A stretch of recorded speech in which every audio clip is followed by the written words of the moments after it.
Sir 2A में surface chemistry. एक minute.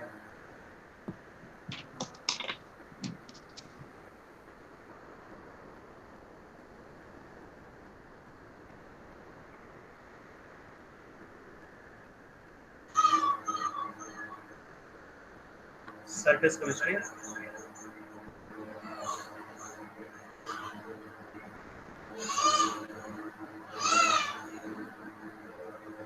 Question number बोले बेटा।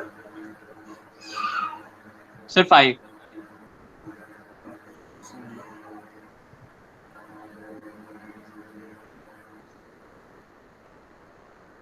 ये क्वेश्चन नहीं, ये तो दूसरा है।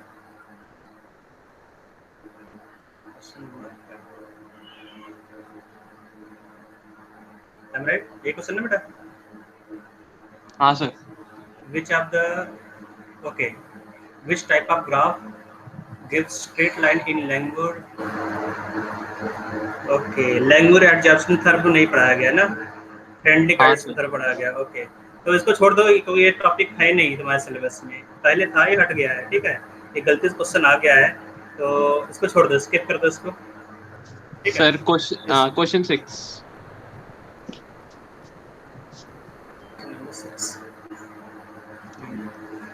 Identify the correct statement for the adsorption of real gas on charcoal at 1 atm and 15 degrees Celsius.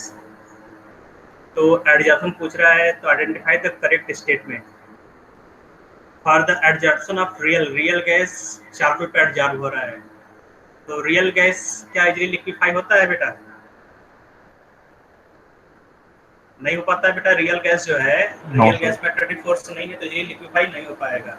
ठीक है, तो अब इसमें करेक्ट स्टेटमेंट पूछ रहा है, तो ऑप्शन ए में आते हैं। पहले यहाँ पर तो लिखा हुआ है gases which are small in molecular size are adsorbed more. ठीक है, तो ऐसा तो है नहीं। यहाँ पे लिखा हुआ gases which are small in molecular, अगर मॉलिक्यूलर साइज छोटा होगा, तो अगर बी वैल्यू छोटा है वहाँ पर, ठीक है, स्मॉल बी, मॉलिक्यूलर साइज मतलब स्मॉल बी, ये ले रहा हूँ, तो जो स्मॉल बी वैल्यू है अगर छोटा है गैस का ना,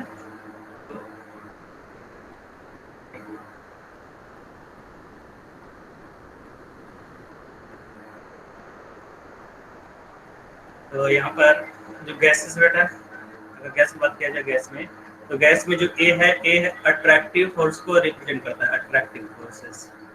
ठीक है, और जो स्मॉल बी है वो साइज को रिप्रेजेंट करता है, साइज।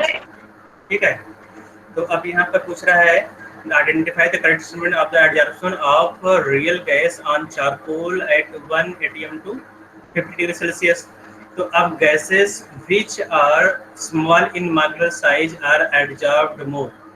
तो अगर स्मॉल मॉलिक्यूलर साइज है तो अट्रैक्टिव फोर्स, देखो बेटा, जो साइज अगर छोटा हो जाएगा तो उसका मास भी कम हो जाएगा। ठीक है, तो अगर मास कम है तो उसका जो अट्रैक्टिव फोर्सेस है दो गैसेस के बीच में, वो भी कम हो जाएगा। तो क्या मालूम है, जो वंडर वाल गैस का अट्रैक्शन होता है, वंडर वाल अट्रैक्शन, वो मास पर डिपेंड करता है। अगर साइज छोटा हो जाएगा तो, है ना, अट्रैक्टिव फोर्स भी कम हो जाएगा। सेकंड बी पार्ट बताते हैं decrease in pressure increase the extent of adsorption. ये तो गलत है ना, प्रेशर को इंक्रीज करोगे तो एक्सटेंट ऑफ एडजॉर्प्शन इंक्रीज होगा। मैंने बताया था फ्रेंडेज एडजॉर्प्शन कर्व में ना, जब प्रेशर को इंक्रीज करते हैं तो एडजॉर्प्शन का जो रेट है वो भी इंक्रीज होता है। ठीक है, x/m, और यहाँ पे प्रेशर था, है ना, तो ये भी इनकरेक्ट है। तो सी पे आते हैं gases which are easily liquefiable are adsorbed more in quantity. ये तो करेक्ट है ना, अगर इजीली लिक्विफिएबल गैस है तो स्टेटमेंट लिखवाया था मैंने। ठीक है, तो वहां पर अट्रैक्टिव फोर्स ज्यादा होगा, अगर इजीली लिक्विफिएबल गैस है तो ज्यादा एडजॉर्ब होगा। तो सी पर करेक्ट है। डी में आते हैं gases which has a behaviour similar to an inert gas is adsorbed more. तो अगर इनर्ट गैस है, इनर्ट गैस में क्या अट्रैक्टिव फोर्स होता है बेटा? इनर्ट गैस मतलब नियॉन हो गया, हीलियम हो गया, है ना, क्रिप्टॉन हो गया, जिनॉन हो गया, इन सब में कोई नो अट्रैक्टिव सर। फोर्स नहीं होता है। ये मोनोमॉलिक्यूलर फॉर्म में रहता है ना, मोनोटॉमिक फॉर्म में, तो अट्रैक्टिव फोर्स नहीं है, इसका मतलब ये एडजॉर्ब नहीं हो पाएगा। तो यहाँ पर केवल एक ही स्टेटमेंट सही है, सी वाला। और बेटा next question. Okay sir. Sir question 16। 16 sir sir C density option. Number कौन सा है ये? ये 16 है बेटा। सर सी ऑप्शन समझ नहीं आया सर। Okay sir.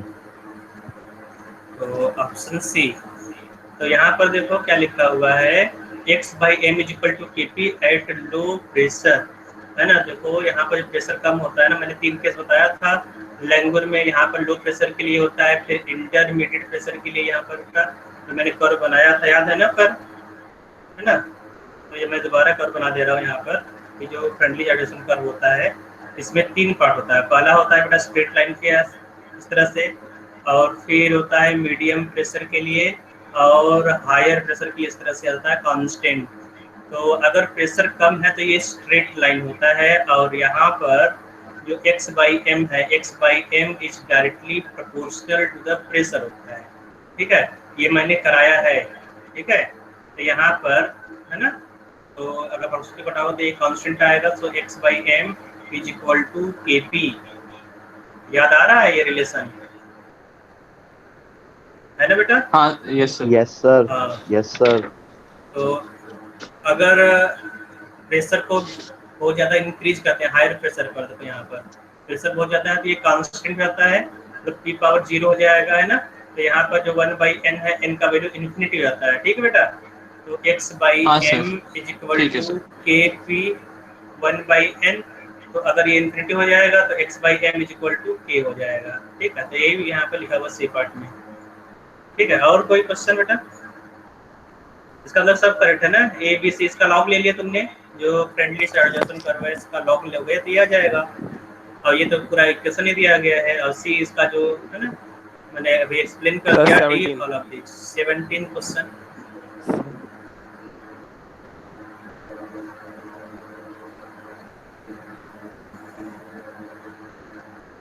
तो 17 में देखो बेटा,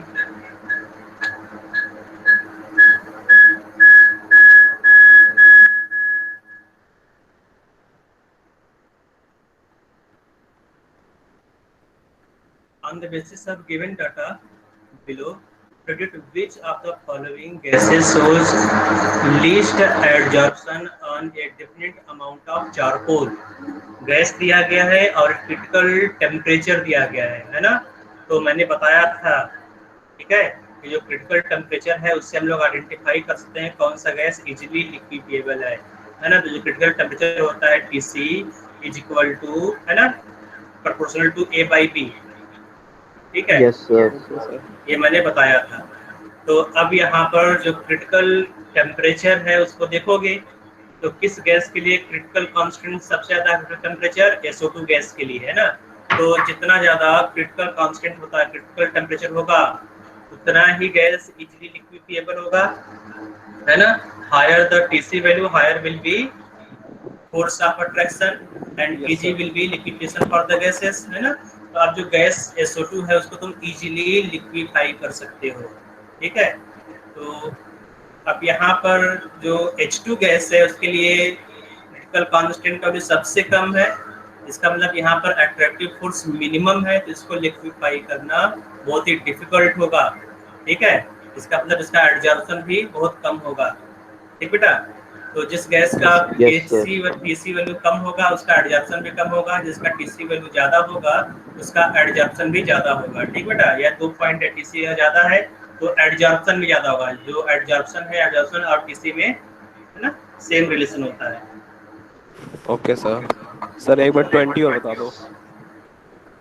और कौन सा क्वेश्चन बेटा? 20। Question number 20, which of the following gases is least absorbed on charcoal। तो अब यहाँ पे बेटा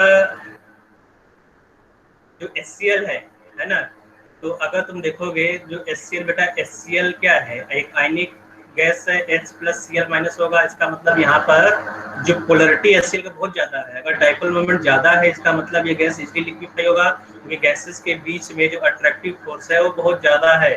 तो जितना ज्यादा अट्रैक्टिव फोर्स होगा उतना ही इजीली गैस लिक्विफाई होगा, उतना ही गैस एडजॉर्ब होगा। अब देखोगे जो HCl है, HCl क्या है बेटा? पोलर। HCl पोलर मॉलिक्यूल है। उसी तरह जो अमोनिया है, अमोनिया भी क्या है? अमोनिया पोलर मॉलिक्यूल है ना? मालूम है ना अमोनिया पोलर होता है? Yes sir. ठीक है। जो कार्बन Yes, sir. डाइऑक्साइड है, कार्बन डाइऑक्साइड ये नॉन पोलर है। ठीक है, तो जो कार्बन डाइऑक्साइड है ये नॉन पोलर है, लेकिन फिर भी यहाँ पर जो अट्रैक्टिव फोर्स है वो ज्यादा होगा। इसका दूसरा रीजन है, जो अट्रैक्टिव फोर्स है ये ज्यादा होता है ना? क्योंकि ये इजीली लिक्विफाई हो जाएगा, इसका क्रिटिकल टेम्परेचर वो कम होता है, सर ज्यादा होता है। तो अगर कार्बन डाइऑक्साइड का क्रिटिकल टेम्परेचर ज्यादा है तो इजीली लिक्विफाई हो पाएगा। अब इन दोनों में जो पोलरिटी है, पोलरिटी से गैस इजीली लिक्विफाई होगा या मोर एडजॉर्ब होगा। जो HCl अमोनिया है हाईली है ना, इसका अट्रैक्टिव फोर्स ज्यादा होगा तो इजीली लिक्विफाई हो पाएगा, मतलब गैस जो है ज्यादा एडजॉर्ब होगा चारकोल पर। तो लेकिन जो सी पार्ट बेटा ऑक्सीजन O2 है ना, ऑक्सीजन गैसेस स्टेट रजिस्टर तुम्हें मालूम बेटा गैस है, और इसके बीच में क्या कोई अट्रैक्टिव फोर्स है? O2 मॉलिक्यूल और दूसरे O2 मॉलिक्यूल के बीच में कोई अट्रैक्टिव फोर्स देखो नहीं वर्क कर रहा है। ठीक है, इसका मतलब इसका हम यहाँ पर ना तो पोलरिटी है, इसका जो TC वैल्यू है वो भी कम है, क्रिटिकल कांस्टेंट, इससे जो आंसर होगा C होगा। ठीक है, next question. Okay sir. Sir एक चीज कहनी थी सर, जब हम DPP सॉल्व करते हैं वहां पे आंसर देते हैं उस टाइम तो हमारे को करेक्ट आंसर पता चल जाता है, उसके बाद दोबारा देखते हैं तो वहाँ ऑप्शन ही नहीं आता राइट आंसर देखने में। DPP में जब तुम उसको डाउनलोड करते हो तो आंसर उसमें प्रिंट हो जाता है, ये बोल रहे हो? नहीं सर, जब हम सॉल्व करते हैं ना, अपना आंसर सबमिट करते हैं तो वहाँ आ जाता है कि कौन सा सही है और तुम्हारा गलत है कि ये सही तो है। सही उसके बेटा ना, बाद तुमने पूरा ट्राई कर लिया अच्छे से। तुम पेपर मत करो, पहले तुम उसको सबमिट मत करो। ठीक है, पहले तुम अच्छे से उसको पेपर पे उसका आंसर नोट कर लो, फिर बाद में सबमिट करो उसको। ओके सर, वो सर एक एक क्वेश्चन के बाद आगे बढ़ना पड़ता है इसलिए। ठीक है, देखते सर हैं वो पहले एक जो क्वेश्चन चेक प्रॉब्लम करता है फिर आगे बढ़ाता है। तो क्वेश्चन हमारे गलत होते हैं, वही सिर्फ वो नहीं दिखाता, बाकी जो सही होते हैं उन सबके आंसर दिखा देता है अगली बार जब हम अटेम्प्ट करते हैं तो।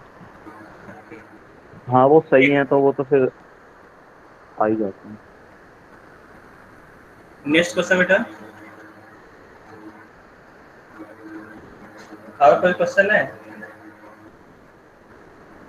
हेलो सर एक बार 12 और बता दो बस, आखिरी है। क्वेश्चन नंबर 12,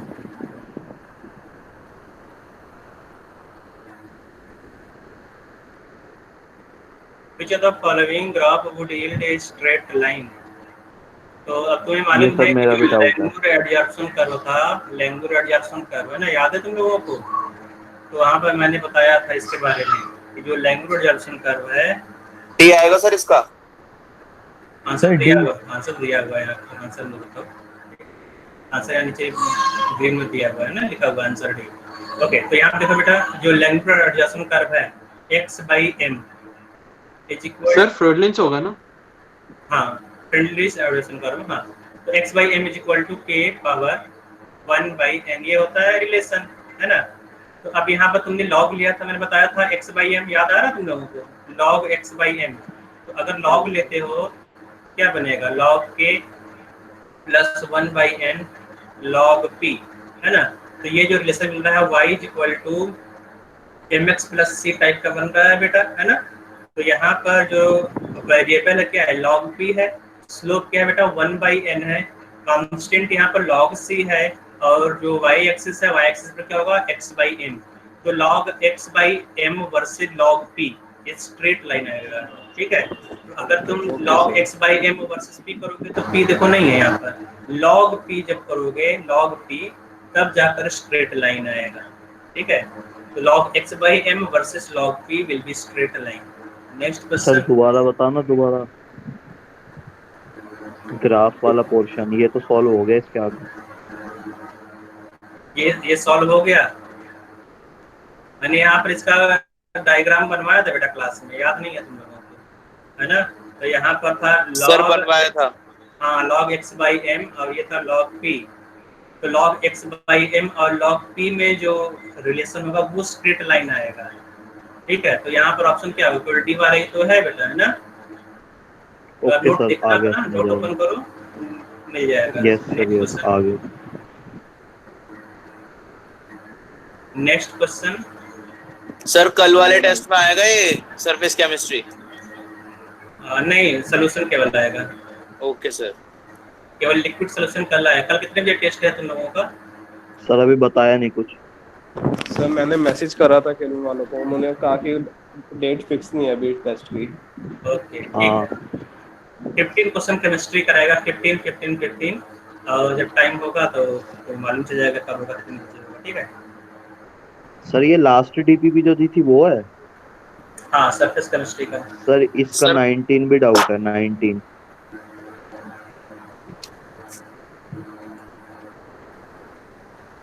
क्वेश्चन नंबर 19 ये वाला, यही बेटा ना? Yes sir, yes. which of the plot is adsorption of isobar for chemijabsorption?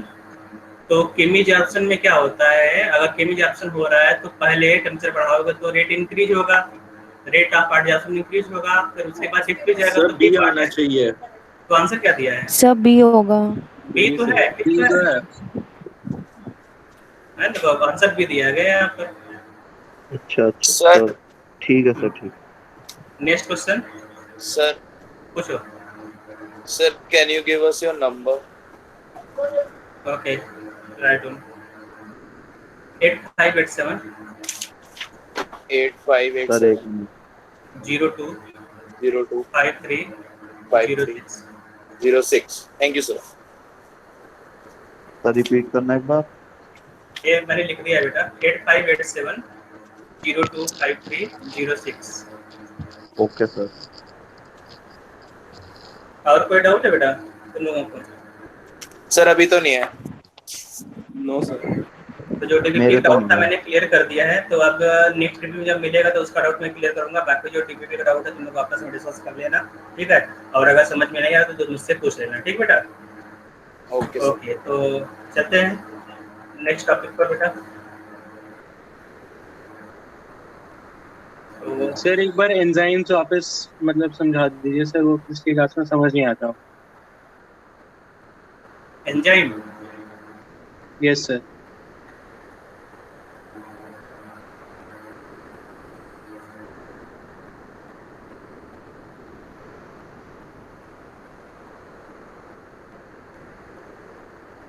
Enzyme में क्या बेटा? पूरा एंजाइम?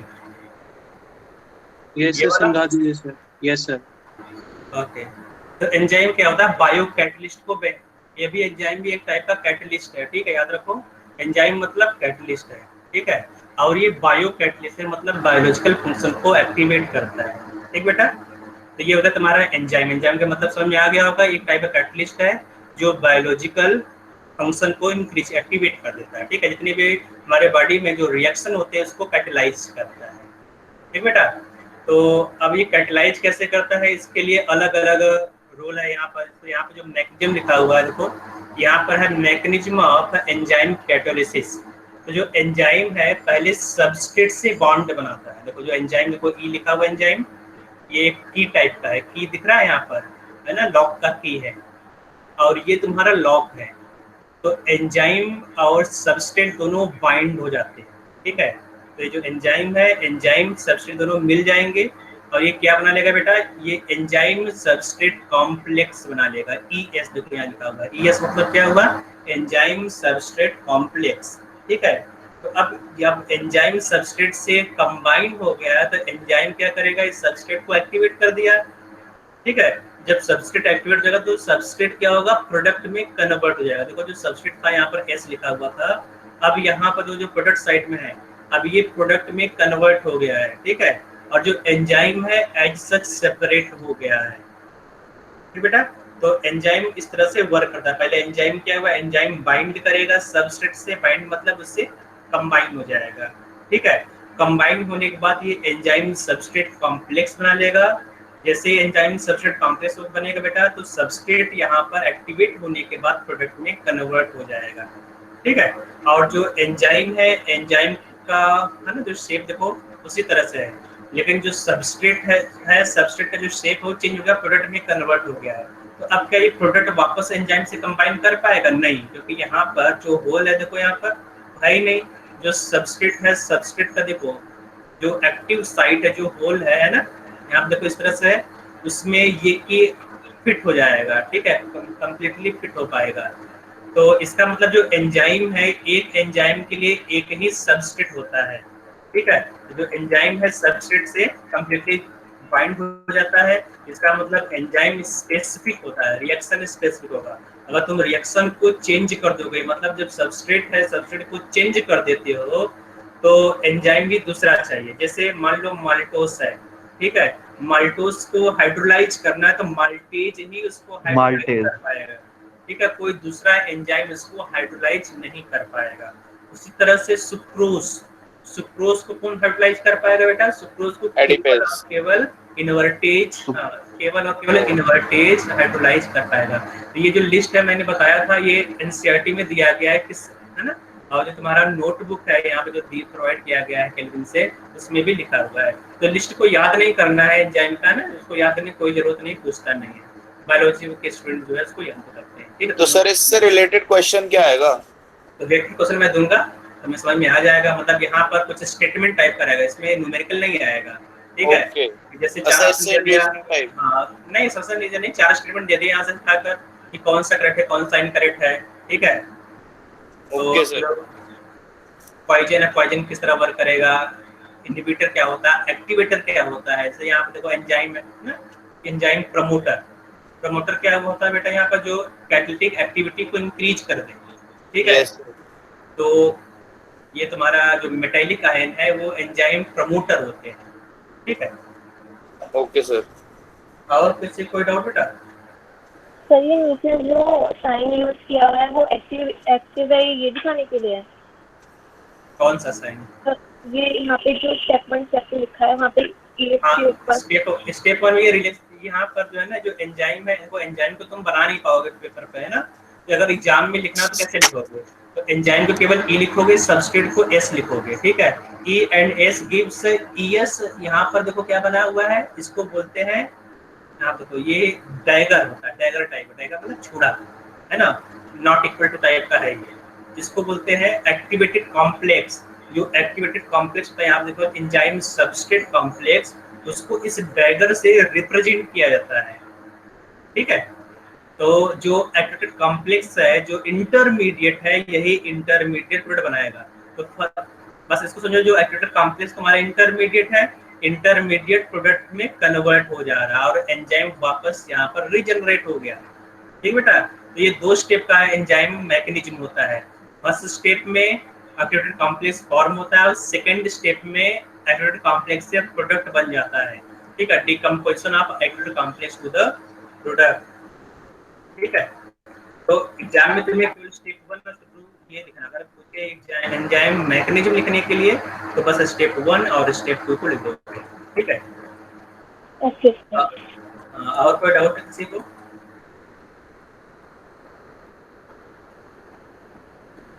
और कोई डाउट नहीं है ना बेटा? No doubt sir. ओके, तो आज आ जाते हैं बेटा। आज हम लोग पढ़ना है कोलाइडल स्टेट ऑफ मैटर, ठीक है। तो अब इसका जो टॉपिक है बेटा थोड़ा सा लेंदी है, ये वाला टॉपिक, है ना। तो केयरफुली देखना, नोट्स को कोशिश करेंगे जल्दी जल्दी कंप्लीट करने के, 2 क्लास हो सकता है कंप्लीट हो जाए, ठीक है। तो कोलाइडल स्टेट ऑफ मैटर, तो कोलाइडल पार्टिकल्स क्या होते हैं, है ना, कोलाइडल मॉलिक्यूल क्या होते हैं, उसको देखते हैं बेटा हम लोग।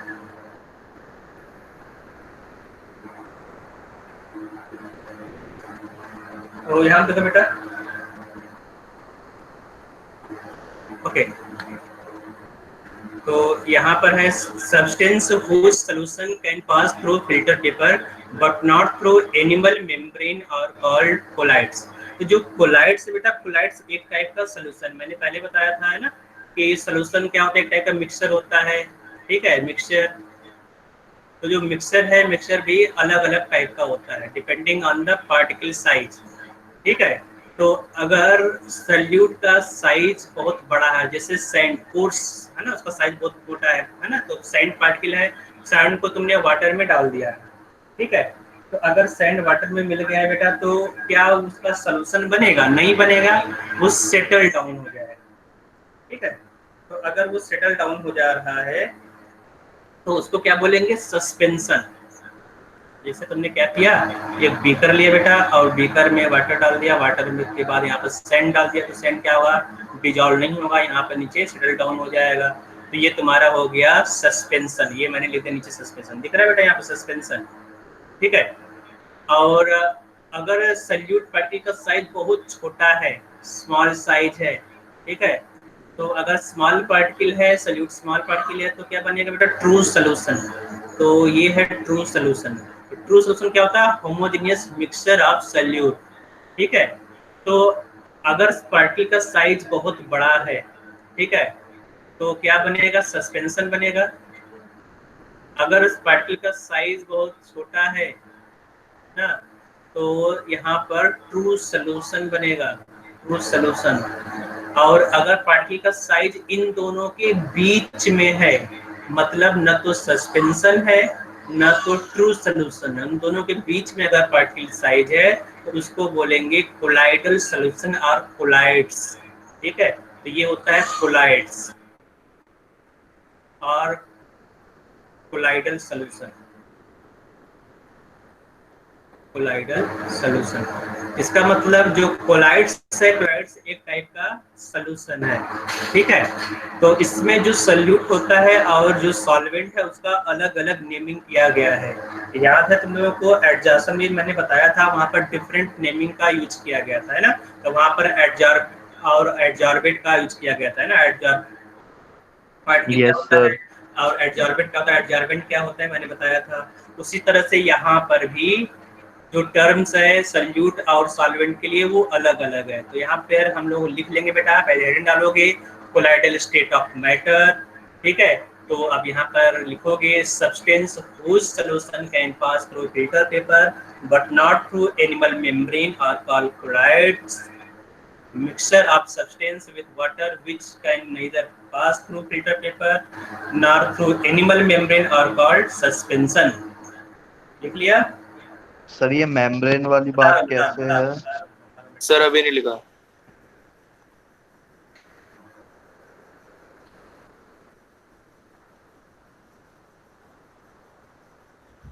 सर मतलब ट्रू सॉल्यूशन जो होगा वो एनिमल मेम्ब्रेन से भी पास आउट हो जाएगा ना? हाँ, तो देखो बेटा यहाँ पर तुमने क्या किया, यहाँ पर तुमने सॉल्यूशन डाल दिया, ठीक है। और ये तुम्हारा है एनिमल मेम्ब्रेन या सेमी परमिएबल मेम्ब्रेन, ठीक है। ये तुम्हारा सेमी परमिएबल मेम्ब्रेन है और यहाँ पर तुम सॉल्यूशन डाल रहे हो।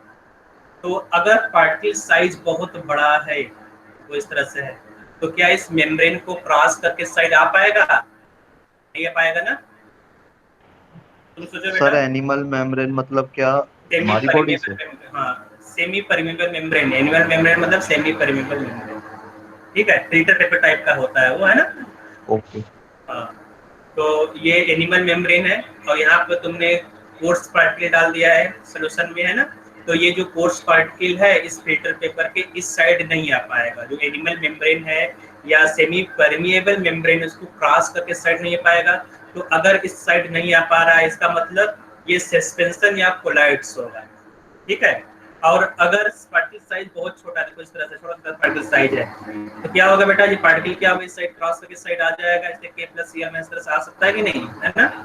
तो अगर पार्टिकल साइज बहुत छोटा है तो इस क्रॉस करके जो एनिमल मेम्ब्रेन को क्रॉस करके इस साइड आ जाएगा, ठीक है। तो इसको बोलते हैं ट्रू सोल्यूशन।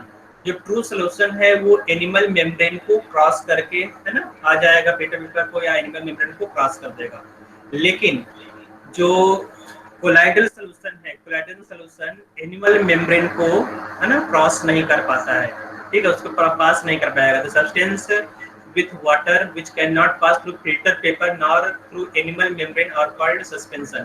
तो अब यहाँ पे देखो बेटा, जो कोलाइडल सोल्यूशन है, कोलाइडल सोल्यूशन का जो साइज है वो बीच में है, इंटरमीडिएट साइज। देखो यहाँ पे मैंने बनाया है कोलाइडल सोल्यूशन, कोलाइडल स्टेट।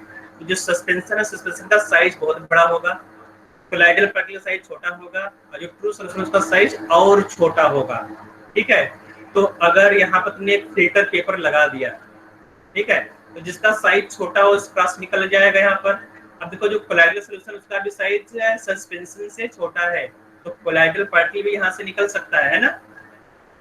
अगर यहाँ पर इसका साइज बड़ा हो जाए तो ये कोलाइडल पार्टिकल भी निकल सकता है, ठीक है। लेकिन जो एनिमल मेम्ब्रेन है, एनिमल मेम्ब्रेन का साइज कोलाइडल पार्टिकल के साइज से थोड़ा सा छोटा होता है। तो एनिमल मेम्ब्रेन को क्रॉस करके क्या इस साइड निकल पाएगा कोलाइडल सॉल्यूशन? नहीं निकल पाएगा, है ना। तो जो कोलाइडल पार्टिकल है उसको क्रॉस करके इस साइड नहीं निकल पाएगा। समझ आ रहा है बेटा? दूसरा समझ में आ रहा है? सर रिपीट कर दीजिए एक बार, थोड़ा सा डाउट है। थोड़ा सा समझ नहीं आया, हल्का हल्का आया। मैं दोबारा बता दे रहा हूँ बेटा इसको। अब होता क्या है यहाँ पर कि दो टाइप का फिल्टर पेपर होते हैं, ठीक है। एक होता है तुम्हारा एनिमल मेम्ब्रेन हो गया, सेमी परमेबल मेम्ब्रेन हो गया, ठीक है, सेमी परमेबल मेम्ब्रेन। और दूसरा क्या हो गया बेटा? फिल्टर पेपर हो गया। तो जो फिल्टर पेपर है, फिल्टर पेपर का जो पोर साइज होता है बड़ा होता है। समझ में आ रहा है? फिल्टर पेपर जो पोर साइज बड़ा है, और जो एसपीएम है सेमी परमेबल मेम्ब्रेन, इसका पोर साइज छोटा होता है, ठीक है। कितना समझ में आ रहा है? फिल्टर पेपर और एसपीएम का पोर साइज मतलब कि होल जहां से सॉल्यूट पार्टिकल है ना फिल्टर होता है, ठीक है, सॉल्यूशन फिल्टर होता है। तो अब देखो जो कोलाइडल सॉल्यूशन होता है, कोलाइडल पार्टिकल्स का साइज 1 to 1000 नैनोमीटर के रेंज में होता है। इसका मतलब ये सस्पेंशन से छोटा होगा, ठीक है। तो अगर तुमने यहाँ पर सस्पेंशन और कोलाइडल पार्टिकल दोनों डाल दिया, यहाँ पर देखो एसपीएम है, ठीक है, सेमी परमेबल मेम्ब्रेन है। तो अब बताओ बेटा यहाँ से क्रॉस होकर इस साइड कौन सा पार्टिकल आएगा? कोलाइडल पार्टिकल आएगा या फिर ये सस्पेंशन आएगा? यहाँ पे बेटा एसपीएम है, सेमी परमेबल मेम्ब्रेन। तो अब देखो इसका जो साइज है कोलाइडल पार्टिकल का साइज वो ऑलमोस्ट इक्वल है ना इस पोर साइज के, देखो। लेकिन हाँ, अब ये जो सस्पेंशन पार्टिकल का साइज है वो बड़ा है, ठीक है बेटा। सस्पेंशन, ये तुम्हारा सस्पेंशन पार्टिकल है। जो सस्पेंशन साइज है बेटा, सस्पेंशन पार्टिकल का साइज बड़ा है, तो ये क्रॉस नहीं हो पाएगा, यहीं पर रुक जाएगा। लेकिन ये जो एसपीएम जो एनिमल मेम्ब्रेन है, एनिमल मेम्ब्रेन की इस साइड क्या पाएगा बेटा? जो कोलाइडल पार्टिकल है वो आ जाएगा, ठीक है। Okay sir. लेकिन अब आ जाता है फिल्टर। सर ऊपर तो लिखा है but not through animal membrane. अच्छा, यहाँ उल्टा बोल दिया। ये बेटा फिल्टर पेपर के लिए, यहाँ पे भी फिल्टर पेपर है बड़ा साइज का, ठीक है। हाँ। Filter paper, okay. यहाँ पर मैंने उल्टा बोल दिया ऊपर, है ना। तो अब यहाँ पर आ जाओ, दूसरा केस ले लेते हैं। दूसरा केस है यहाँ पर फिल्टर पेपर का, ठीक है। तो जो फिल्टर पेपर है उसका पोर साइज बड़ा है ना, पोर साइज बड़ा है।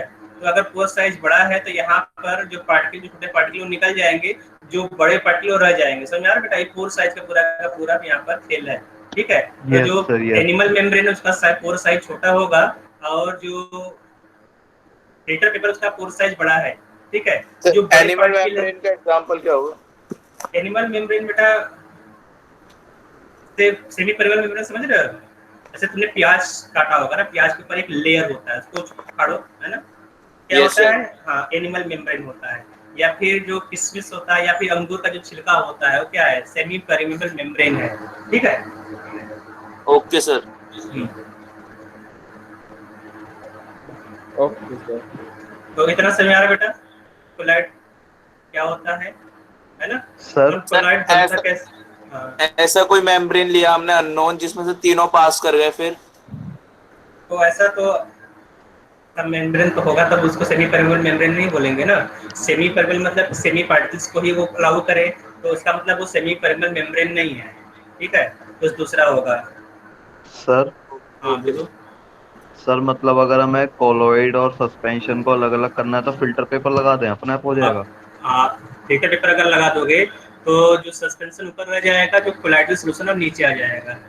सर लेकिन कभी कभी ऐसा भी तो होगा कि जब एनिमल मेम्ब्रेन लगाया तो कुछ तो कोलॉइडल के पार्टिकल पास हो जाएंगे जो बहुत छोटे होंगे, 1 नैनोमीटर के आसपास वाले। हाँ, उसको नेग्लेक्ट करेंगे, ठीक है बेटा। हमेशा हर जगह पर एक्सेप्शन होता है थोड़ा बहुत। Okay sir. आगे आते हैं, dispersed phase and dispersion medium क्या होता है, ठीक है। तो जो डिस्पर्स फेज है, जो कोलाइडल सॉल्यूशन कैसे बनता है कोलाइड्स, वो डिस्पर्स फेज और डिस्पर्सन मीडियम को मिलाने से कोलाइडल सॉल्यूशन बनेगा, कोलाइड बन जाएगा, ठीक है। तो डिस्पर्स फेज क्या होता है, डिस्पर्सन मीडियम क्या होता है? डिस्पर्स्ड फेज होता है बेटा तुम्हारा solute, similar to the solute. और डिस्पर्सन मीडियम क्या होगा बेटा? Similar to the solvent, it is similar to the Solvent. Solvent. हाँ, सॉल्वेंट नहीं होता है, सिमिलर टू द सॉल्वेंट इसको बोलेंगे, ठीक है। तो यहाँ पर डिफरेंट नेमिंग किया गया है। और जो कोलाइड्स है, कोलाइड्स मतलब सोल्यूशन, तो अगर सॉल्वेंट और सॉल्यूट को मिक्स कर देंगे तो कोलाइड्स बनेगा, मतलब सोल्यूशन बनेगा। तो डिस्पर्स फेज क्या होता है बेटा? The phase which is dispersed और scattered through the dispersion medium is called disperse phase और डिसकंटीन्यूअस फेज।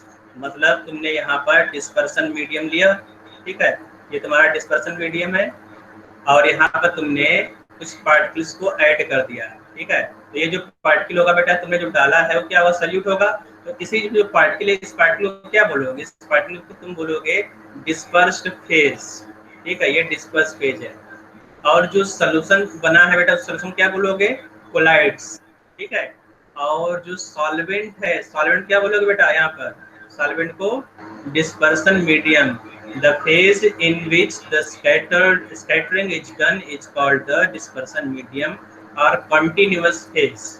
इसको continuous phase क्यों बोलते हैं बेटा? क्योंकि इसका अमाउंट में ज्यादा है ना, तो ये continuous phase है। और देखो जो disperse phase है, इसका पार्टिकल देखो कम है यहाँ पर सोल्यूशन में, और एक दूसरे से दूर दूर अलग अलग है ना। तो अगर ये अलग अलग है, इसीलिए इसको हम लोग बोलते हैं disperse phase और discontinuous phase। ओके किसी सर। कोई डाउट है बेटा? सर इनका अलग नाम देने का कोई रीजन है?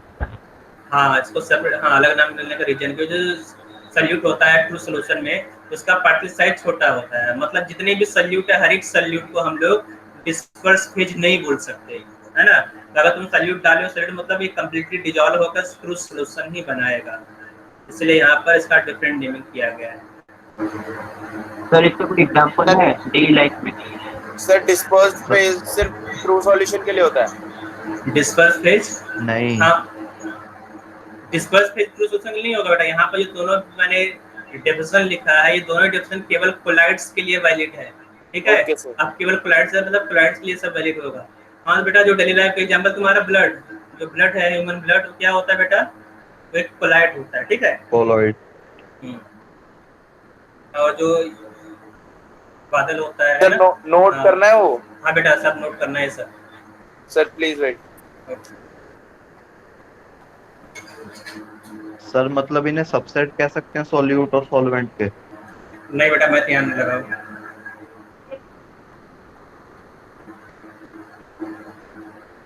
सर मिल्क में डिस्पर्स फेज और डिस्पर्सन मीडियम कौन आगे कौन मिलेगा होता है? बेटा, आगे बताऊंगा मैं। ये इमल्सन होता है, ओके सर। ठीक है, आगे लास्ट में कभी।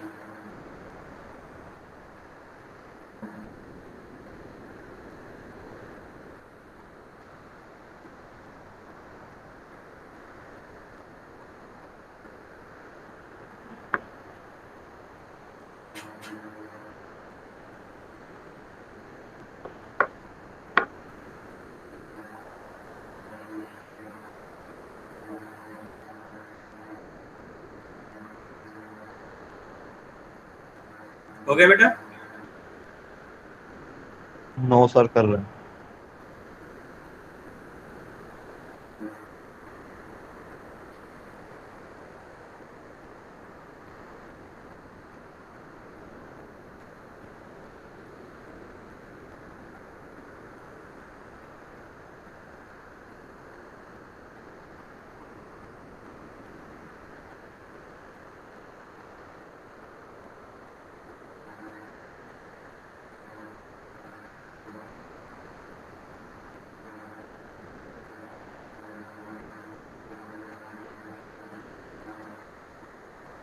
अभिलाष हो गया?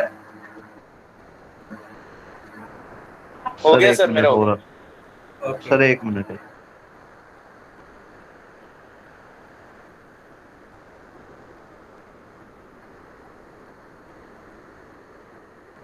हो गया सर, हो गया।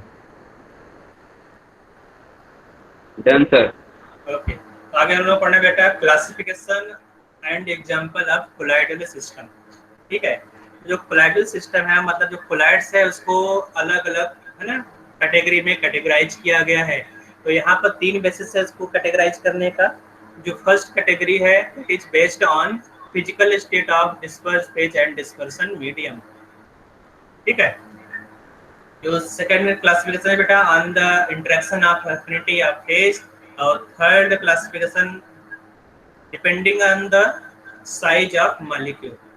तो वन बाय वन चलते हैं यहाँ पर। जो फर्स्ट है बेटा उसको देख लेते हैं। Based on physical state of dispersed phase and dispersion medium. DF मतलब डिस्पर्स्ड फेज है, डीएम मतलब डिस्पर्सन मीडियम। तो डिस्पर्स फेज क्या होता है बेटा? लाइक सल्यूट, जो पार्टिकल है वो डिस्पर्स फेज, जहाँ फेज की बात हो जाए बेटा डिस्पर्स फेज मतलब सल्यूट पार्टिकल। डिस्पर्सन मीडियम मतलब तुमने सल्यूट को कहाँ पर डाला है, डिप किया है। ठीक है, जो सॉल्वेंट हो तुम्हारा डिस्पर्सन मीडियम है। ठीक है, इतना समझ में आ रहा है बेटा? तो अब यहाँ पर जो डिस्पर्स फेज है वो तीन टाइप होता है बेटा, सॉलिड लिक्विड गैस। ठीक है, disperse phase solid liquid gas तीन टाइप का हो सकता है। उसी तरह जो डिस्पर्सन मीडियम है वो भी सॉलिड लिक्विड गैस है ना, तीन स्टेट में एग्जिस्ट कर सकता है बेटा। तो on the basis of disperse phase and dispersion medium colloidal solution में बी ऑफ 8 टाइप्स। देखो यहाँ पर 8 है। ठीक है, तो पहला है डिस्पर्स फेज। जो अगर डिस्पर्स फेज सॉलिड है ना, डिस्पर्सन मीडियम लिक्विड है, मतलब सॉलिड को तुमने लिक्विड में डिजॉल्व कर दिया, ऐड कर दिया। ठीक है, तो जो बनेगा कोलाइडल सॉल्यूशन उसको सॉल बोलते हैं। इसका नाम बेटा याद रखना, सॉल मतलब क्या होगा? Solid in liquid. तुमने सॉलिड को लिक्विड में डाल दिया है। ठीक है, solid in liquid mean sol. ये बहुत इंपॉर्टेंट है, फ्रीक्वेंटली इसका नेम आएगा, याद रखो। तो यहाँ पर हम लोग सॉल किसको बोल रहे हैं बेटा? अगर सॉलिड को तुमने लिक्विड में डिप किया, यहाँ पर जो सॉल्यूट है या फिर डिस्पर्स फेज है वो सॉलिड होगा, डिस्पर्सन मीडियम लिक्विड स्टेट में होगा। तो एग्जांपल यहाँ देखो, gold sol, mud, iron hydroxide sol, ये सब क्या है बेटा ना, ये तुम्हारा फर्स्ट टाइप का सॉल है। सेकंड, अगर तुमने सॉलिड को सॉलिड में, यहाँ पे देखो बेटा जो डिस्पर्स फेज है वो भी सॉलिड है, डिस्पर्सन मीडियम भी सॉलिड है ना, इसका नाम क्या होगा? Solid sol. इसको लिक्विड सॉल बेटा, जो फर्स्ट वाला इसको लिक्विड सॉल नहीं बोलते हैं, लेकिन इसको सॉलिड सॉल बोल देते हैं। ठीक है, यहाँ पर सॉलिड सॉल है, तो सॉलिड सॉल मतलब सॉलिड इन सॉलिड। तो सॉलिड को तुमने सॉलिड में डाल दिया है, सॉलिड इन सॉलिड तुम्हारा हो जाएगा सॉलिड सॉल। तो इसका एग्जांपल है जेम्स, रूबी, ग्लास, मिनरल्स, जितने भी मिनरल्स वगैरह होते हैं वो सॉलिड सॉल होगा। ठीक है, थर्ड वाला सॉलिड इन गैस। तुमने सॉलिड को देखो, यहाँ पर जो सॉल्यूट पार्टिकल है सॉलिड है।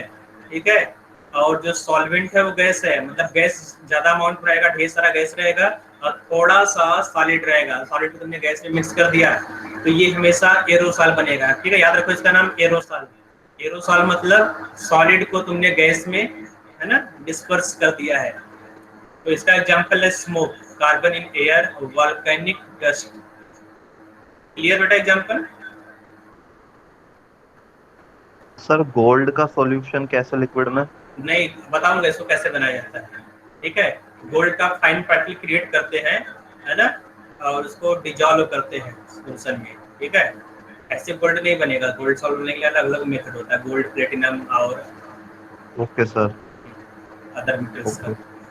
ओके, यहाँ पे देखो बेटा लिक्विड, लिक्विड को तुमने सॉलिड में डाल दिया, तो यहाँ पे सॉलिड तुम्हारा सॉल्वेंट है, सॉलिड सॉल्वेंट है, और लिक्विड तुम्हारा डिस्पर्स्ड फेज है। ठीक है, स्मॉल अमाउंट में है, तो ये क्या बनाएगा? जेल।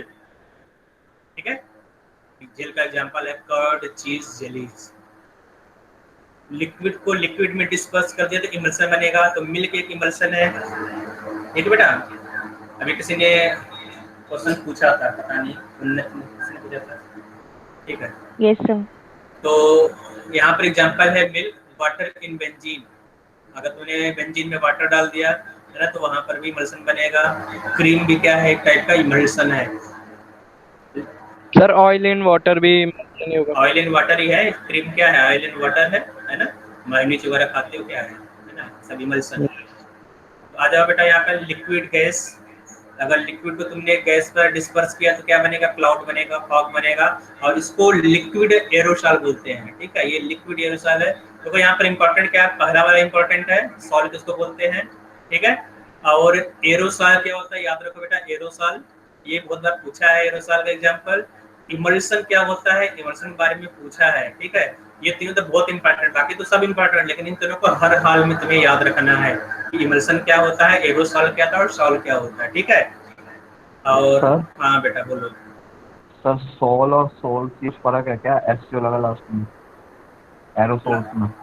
एरोसॉल में, एरोसॉल ये एरोसॉल है, मतलब यहाँ पर है ना, ठीक तो है। क्या दिखा रहे हैं इसमें? ऊपर वाला ये वाला एरोसॉल्स, सॉल्ट्स मतलब प्लूरल हो गया ना, ये सॉल लिखा हुआ है, सॉल्ट्स अच्छा मतलब प्लूरल है। हाँ। Okay sir. Sir solid in liquid का एक बार एग्जांपल देना सॉल्व का। Solid in liquid, solid in liquid कहाँ है बेटा? देखो सॉलिड यहाँ पर है, सॉलिड लिक्विड में डाल दिया, तो इसका एग्जांपल क्या है? गोल्ड। जो तुम्हारा ब्लड है बेटा, ब्लड भी क्या है? सॉलिड इन लिक्विड इमल्शन है, सॉरी सॉलिड इन लिक्विड है, ठीक है। यहाँ पर गोल्ड सॉल, मड भी क्या है बेटा? सॉलिड को तुमने लिक्विड में डाल दिया है ना, आयरन हाइड्रोक्साइड, ठीक है। Yes okay. यहाँ पर जो liquid in gas, aerosol cloud जो दिखते हैं तुम, फॉग है ना, मिस्ट है, सब क्या है? Liquid in gas. अब देखो बेटा, गैस को अगर तुम लिक्विड में डालते हो, ठीक है, गैस को सॉलिड में, ठीक है, तो जो स्टोन्स वगैरह, कुछ स्टोन देखा होगा अंदर छोटे छोटे बबल्स वगैरह होते हैं, ब्रेक करने पर बबल्स टाइप का दिखाई देता है, ठीक है। तो उसको है ना, जैसे लावा तुमने देखा होगा, लावा वोल्केनिक इरप्शन से जो पत्थर निकलते हैं लावा, उसको अगर तुमने फेंक दिया वाटर के ऊपर, तो वाटर को फ्लोट करता है, वो है ना, जो स्टोन होता है फ्लोट करता है, ठीक है। तो हाँ, तो ये सब किसका एग्जांपल है? सॉलिड फोम का, ठीक है। सॉलिड फोम मतलब गैस इन सॉलिड। और जो लास्ट टाइप का है बेटा, गैस इन लिक्विड, गैस को तुमने लिक्विड में डिस्पर्स कर दिया तो फोर्थ बनेगा। जहाँ तुमने देखा होगा व्हिप्ड क्रीम, क्रीम को फेंक दो बेटा, है ना, व्हिप्ड क्रीम, ठीक है, तो ये फोम। और अगर तुम गैस को गैस बना दो, गैस इन गैस, ठीक है, तो ये कोलाइड नहीं बनेगा, हमेशा ट्रू सॉल्यूशन बनाएगा, क्योंकि जो गैस पार्टिकल है बेटा है ना, वो हमेशा ट्रू सॉल्यूशन बनाएगा, याद रखो। ट्रू डिफ्यूजन हो जाएगा ना, गैस को अगर गैस में मिक्स करोगे तो ट्रू सॉल्यूशन बनेगा, मतलब टोटली मिक्स हो जाएगा, है ना, होमोजेनियस मिक्सचर बनेगा। याद रखो, गैस में डिफ्यूजिबिलिटी वो ज्यादा होती है, गैस डिफ्यूज होगा तो ट्रू सॉल्यूशन बनेगा, है ना बेटा। तो सर मतलब डिफ्यूजन हो जाएगा ना गैस में। Okay gas sir. डिफ्यूज जाएगा तो ट्रू सॉल्यूशन बनेगा, ठीक बेटा। तो इसको नोट करना है, ये एनसीईआरटी में दिया गया है, हाँ नोट कर ले बेटा। और जो मैंने तीनों हाईलाइट किया है उसको याद कर लेना है। सर हाँ बेटा बोलो। सर शेविंग क्रीम एमल्शन का एग्जांपल होगा कोई? क्रीम है ना, शेविंग क्रीम, ठीक है। Yes, तो शेविंग सर सॉलिड फॉर्म नहीं सॉलिड फॉर्म नहीं, शेविंग क्रीम बोल रहे हो तुम ना, तो वो इमल्शन होता है बेटा। Okay sir. यहाँ लिखा हुआ है ना, यहाँ देखो क्रीम लिखा हुआ है, देखो जो इमल्शन देखो यहाँ पे लिखा है क्रीम। सर अगर कोई ऐसा एग्जाम्पल आ गया जो हमने अभी तक पढ़ा नहीं है लेकिन हमें पता है, तो कैसे पहचानेंगे वो कौन सा है? अब तुम्हें वहाँ पर डिस्पर्स्ड फेज और डिस्पर्सन मीडियम देखना पड़ेगा, ठीक है, कि यहाँ पर डिस्पर्स, देखो यहाँ पर कुछ भी एग्जांपल दे दे, मान लो यहाँ पर दे दिया तुम्हें जेम्स दे दिया या फिर स्मोक दे दिया, तो स्मोक है ना, तो स्मोक बनता क्या बेटा? जो कार्बन पार्टिकल से स्मोक बनता है, ठीक है। उसमें गैसेस मतलब गैस यहाँ पर ज्यादा अमाउंट में होगा, और जो स्मॉल पार्टिकल 10% क्या स्मॉल अमाउंट में है, तो जो डिस्पर्स्ड फेज है वो क्या हो गया? सॉलिड हो गया, है ना, कार्बन पार्टिकल क्या होगा? सॉलिड हो गया। और जो डिस्पर्सन मीडियम वो क्या होगा बेटा? गैस हो गया। तो सॉलिड इन गैस, तो सॉलिड इन गैस क्या होगा? एरोसॉल। इस तरह से यहाँ पर देखना पड़ेगा तुम्हें। ओके सर इमल्शन वाले में जैसे अभी उसने शेविंग क्रीम पूछा, सर शेविंग क्रीम में लिक्विड कैसे होगा? वहाँ पर बेटा ऑयल इन वाटर होता है, ठीक है, वहाँ पर ऑयल को उसको व्हिप करते हैं वाटर में, है ना। ओके। तुमने वैनिशिंग क्रीम लिखा होगा, ये मॉइस्चराइजर, वो शेविंग फोम अलग होगा ना सर? हाँ, वो फोम को बात कर रहे हो तुम, शेविंग फोम। तुमने शेविंग क्रीम बोला था। फोम, हाँ उसने शेविंग क्रीम बोला था। हाँ, तो फोम तो यहाँ एग्जांपल दिया गया बेटा। देखो फोम क्या है, फोम का मतलब ही क्या है? Gas in liquid.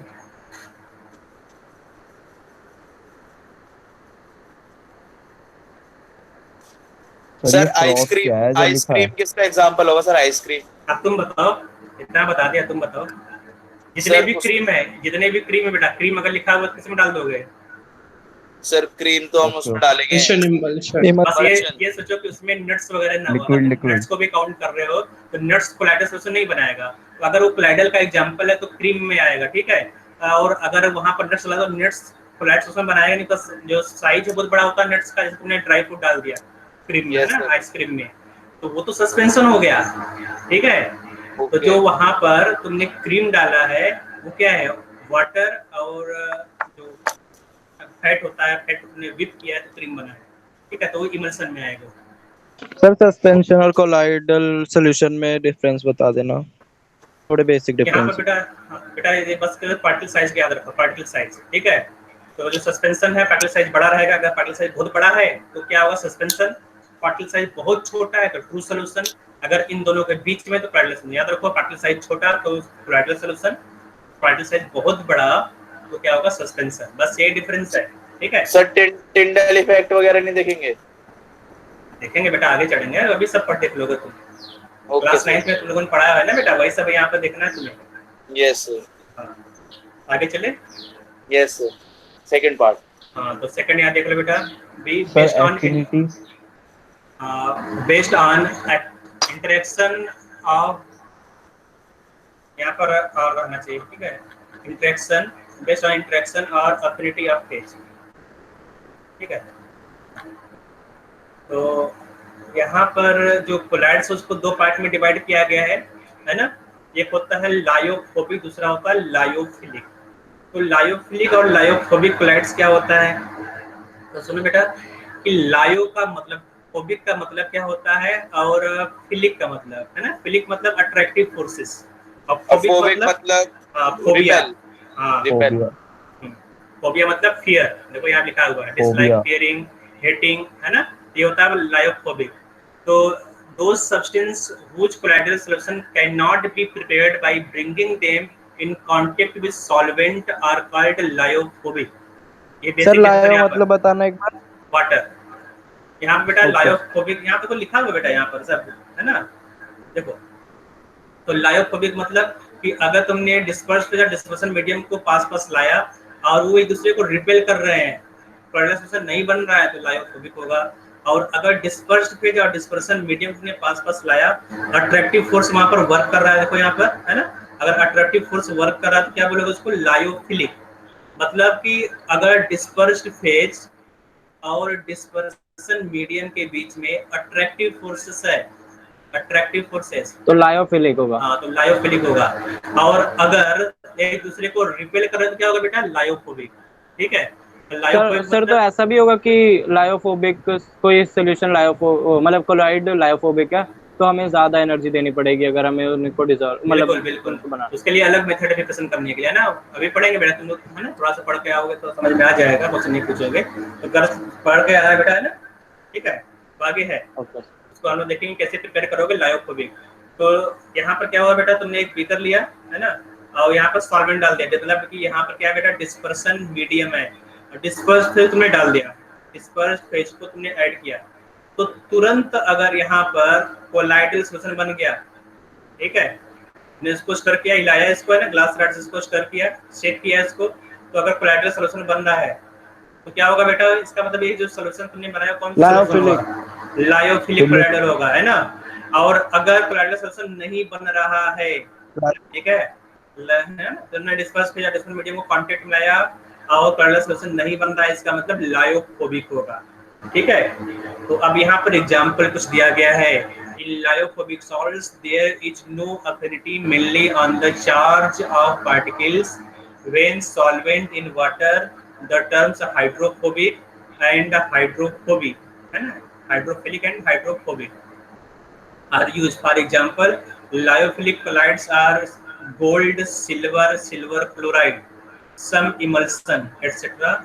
While these lyophilic colloidal solution are albumin, rubber, silicic acid, etc. यहाँ पे एग्जांपल देखो है, ठीक है। तो ये कुछ एग्जांपल दिया गया है लायोफिलिक का और कुछ एग्जांपल दिया गया है लायोफोबिक का।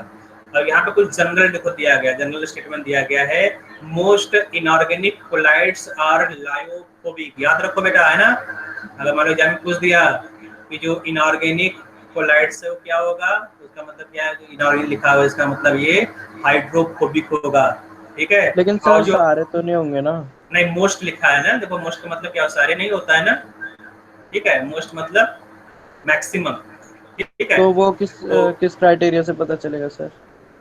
बता दूंगा मैं, अभी बता रहा हूँ तुरंत, ठीक है। Organic colloids are lyophilic. जो ऑर्गेनिक कोलाइड्स होता है मोस्टली क्या होता है बेटा, लायोफिलिक होता है, ठीक है। तो अब इसका रीजन देख लो बेटा, क्या होता है कि जो कोलाइड्स होते हैं उसके ऊपर चार्ज होता है, चार्ज पार्टिकल, ठीक है। जैसे तुमने यहाँ पर गोल्ड का कोलाइड्स बनाया या AgCl का कोलाइड्स बनाया, तो इसके ऊपर चार्ज रहता है, ठीक है। इस तरह से चार्ज बने रहते हैं। और जो तुमने डिस्पर्सन मीडियम लिया उसमें भी चार्ज होते हैं, ठीक है, पार्टिकल्स होते हैं, ठीक है। तो अगर आयनिक तुमने कोलाइड्स, यहाँ पे देखो, अगर तुमने वाटर लिया था, वाटर क्या बेटा, आयनिक सॉल्वेंट है ना। तो एक आयन दूसरे आयन को क्या करेगा, रिपेल करेगा, ठीक है। तो यहाँ पर जो गोल्ड साल या सिल्वर साल वो नहीं बन पाएगा। मतलब कि अगर तुमने इनऑर्गेनिक डिस्पर्सन मीडियम लिया है तो वहां पर रिपल्सिव फोर्स डोमिनेट करेगा। लेकिन अगर तुम ऑर्गेनिक सॉल्वेंट की बात करते हो, अगर तुमने ऑर्गेनिक कोलाइड्स बनाया है, ठीक है, तो वहां पर है ना कुछ अट्रैक्टिव फोर्सेस वर्क करते हैं, वहां पर रिपल्सिव फोर्सेस कम होता है, ठीक है। तो इसलिए वहां पर क्या होगा, लायोफिलिक कोलाइड्स बनता है, ठीक बेटा। नोट कर लो इसको। सर क्या क्या नोट करना है? जो मैंने ब्लू कलर का लिखा बस वही नोट करना है, जो ब्लू कलर में है। हाँ ओके सर। सर हाँ बोलो बेटा। सर अगर लायोफोबिक हैं, वो नहीं डिसलाइक कर रहे हैं आपस में, तो फिर उनको बनाने के लिए हमें क्या फोर्स वगैरह देनी पड़ेगी? फोर्स लगाना पड़ता है वहां पर, है ना, कुछ स्पेशल मेथड यूज करोगे। देखो बेटा, जो लायोफिलिक कोलाइड्स है, क्या तुमने डाल दिया सॉल्यूशन में ना, उसको शेक किया, बन गया लायोफिलिक कोलाइड्स। लेकिन जो लायोफोबिक है उसको तुम बना नहीं पाओगे, क्योंकि एक दूसरे को रिपेल कर रहे हैं, फेज और डिस्पर्सन मीडियम दूसरे को रिपेल कर रहे हैं। तो उसको कांटेक्ट में लाने के लिए क्या करोगे, कुछ स्पेशल मेथड लगाओगे, वहां पर तुम्हें फोर्स लगाना पड़ेगा, तुम्हें एनर्जी देना पड़ेगा, है ना। तो कैसे बनाओगे उसको आगे मैं डिटेल में बताऊंगा, ठीक है। 3 मेथड है बनाने के लिए, हम तीनों को डिस्कस करेंगे वन बाय वन। और सर ये टेम्परेचर पर डिपेंडेंट है कि चेंज हो जाए टेम्परेचर बढ़ाने से दोनों आपस में? टेम्परेचर का भी, हाँ नहीं, ये नहीं होता यहाँ पर। लायोफिलिक कोलाइड्स लायोफिलिक रहेगा, टेम्परेचर बढ़ाओगे जो कोलाइडल सॉल्यूशन है वो प्रेसिपिटेट हो जाता है, ठीक है। मतलब जो कोलाइडल सॉल्यूशन है वो एक दूसरे से एग्रीगेट होकर सेटल डाउन हो जाएगा, ठीक है। तो उसके बारे में बात हम लोग आगे करेंगे, ठीक है। अभी आगे चीजें है वो, हाँ ओके, नोट करते हैं।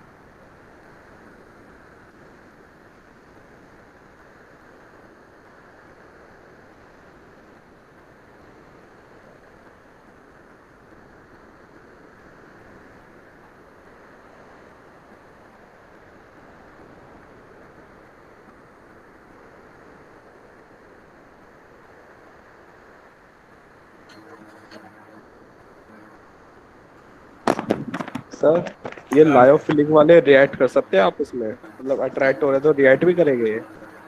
रिएक्ट करेगा बेटा, तो मिक्सचर नहीं होगा ना। मिक्सचर का डेफिनेशन क्या होता है? हाँ मिक्सचर है। ओके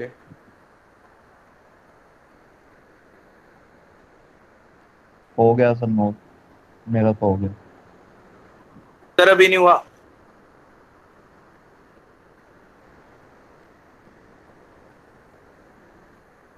थोड़ा जल्दी करो, स्क्रीनशॉट ले लो। सर हो गया नोट।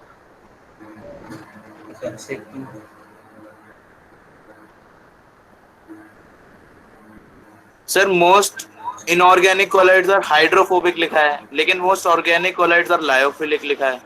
हाँ बेटा, अभी तो एक्सप्लेन किया था इसको, है ना। जो एक ही बात है, हाइड्रोफोबिक और लायोफिलिक एक ही बात कैसे होगा? Most inorganic colloids are hydrophobic, है ना। हाइड्रोफोबिक या फिर अगर तुमने सॉल्वेंट जो लिया है, वाटर अगर लिया तो यहाँ पे एक्सप्लेन किया है, सॉल्वेंट तुम्हारा वाटर है, वाटर मतलब इनऑर्गेनिक हो गया, ठीक है। तो हाइड्रोफोबिक हो गया, इसको लायोफोबिक बोल सकते हो, ठीक है। अगर यहाँ पर तुम, है ना, तो लायोफोबिक लिख सकते हो, कोई दिक्कत नहीं। ओके यही पूछ रहा था। ओके ओके, कोई बात।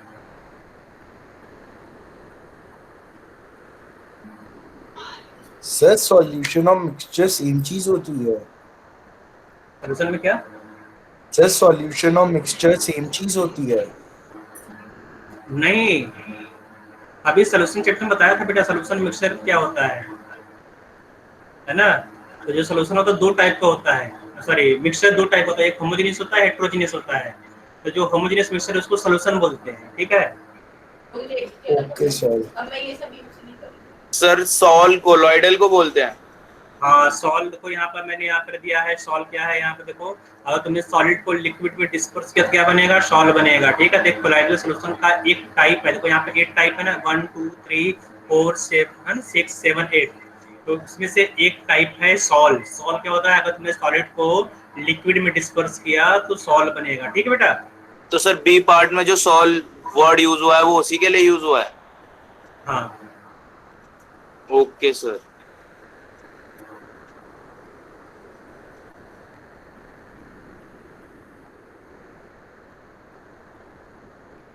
आगे चले बेटा। Yes sir. ओके, तो यहाँ पे देखो बेटा जो टेबल 3 है, क्या टेबल 3, ठीक है ना, आप पहले से देखो बेटा यहाँ पर essential difference between lyophobic and lyophilic salts. ठीक है, जो डिफरेंस है, डिफरेंस यहाँ पे तुम्हें देखना है, या फिर जो सिमिलरिटी है, सिमिलरिटी तुम्हें यहाँ पर देखना है। और ये बहुत ही इंपॉर्टेंट टेबल, इसमें बहुत सारे क्वेश्चन आते हैं एग्जाम में। ठीक है, तो अब यहाँ देखो जो प्रॉपर्टी है, प्रॉपर्टी मैंने जो ऑरेंज कलर का जो है ना यहाँ पर सेल, उसमें मैंने बना दिया है, और जो ब्लू कलर का जो सेल है उसमें लायोफिलिक लायोफोबिक सॉल्ट्स है। सॉल्ट्स मतलब सॉलिड को तुमने लिक्विड में डिप किया है। ठीक है, याद रखो बेटा, सॉलिड इन लिक्विड क्या होगा, सॉल्ट्स। ठीक है, तो जो प्रॉपर्टी है, पहला प्रॉपर्टी सरफेस टेंशन। ठीक है, सरफेस टेंशन, तो जो लायोफोबिक सॉल्ट है, surface tension is usually same as that of the medium as the liquid, that is the liquid in which the particle are dispersed. तो अब देखो बेटा, जो लायोफोबिक सॉल है, लायोफोबिक सॉल में तुम सॉल्यूट को क्या तुम इजीली डिस्पर्स कर पाओगे, नहीं कर पाओगे ना। जो सॉल्यूट है ये यहाँ पर डिजॉल्व नहीं हो पाएगा, इसका मतलब जो सॉल्यूट है, सॉल्यूट का कंसंट्रेशन बहुत कम होगा। ठीक है, जो सॉल्वेंट मोस्टली सॉल्वेंट ही रहेगा सोल्यूशन में, सोल्यूशन मतलब सॉल्व में। ठीक है, तो जो प्रॉपर्टी है विस्कोसिटी, सरफेस टेंशन, विजिबिलिटी, वो ऑलमोस्ट तुम्हारा सॉल्वेंट ही होगा, या मतलब डिस्पर्सन मीडियम का ही होगा। तो अब यहाँ देखो जो लायोफोबिक है, इसमें सरफेस टेंशन के बारे में देखो, सरफेस टेंशन में क्या बोला गया है, surface tension is usually the same as that of the medium. Viscosity को देखो, viscosity is about the same as that of the medium, मतलब कि यहाँ पर सॉल्यूट का जो इंटरेक्शन है बहुत कम हो रहा है, अगर सॉल्यूट इंटरेक्ट नहीं कर रहा है डिस्पर्सन मीडियम से, तो जो प्रॉपर्टी है, जो फिजिकल प्रॉपर्टी है, सरफेस टेंशन, विस्कोसिटी, वो सेम रहेगा, सेम एज डिस्पर्सन मीडियम। ठीक है, लेकिन अगर लायोफिलिक की बात करोगे, जो लायोफिलिक है, लायोफिलिक में तुम्हारा डिस्पर्स फेज और डिस्पर्सन मीडियम के बीच में अट्रैक्टिव फोर्सेस है, तुमने डिस्पर्स फेज को डिस्पर्सन मीडियम में डाला और तुम्हारा लायोफिलिक सॉल्ट बन गया। ठीक है, तो इसके बाद देखो क्या लिखा हुआ है, surface tension is generally lower than that of the medium. ठीक है, तो सरफेस टेंशन कम होता है the liquid in which the particle are dispersed. यहाँ पर विस्कोसिटी बारे में देखो बेटा, विस्कोसिटी क्या होगा, viscosity is much higher than that of the medium. अगर तुमने सॉल्यूट को डाल दिया है डिस्पर्सन मीडियम में, इसका मतलब जो तुम्हारा सोल्यूशन है वो विस्कोस हो जाएगा कि नहीं, थोड़ा सा गाढ़ा हो जाएगा, इसलिए इसका जो विस्कोसिटी है ज्यादा होगा। ठीक है, और सरफेस टेंशन कम हो जाएगा, विस्कोसिटी ज्यादा होगा। विजिबिलिटी बेटा, ये दोनों क्लियर है ना, दोनों पॉइंट? Yes sir.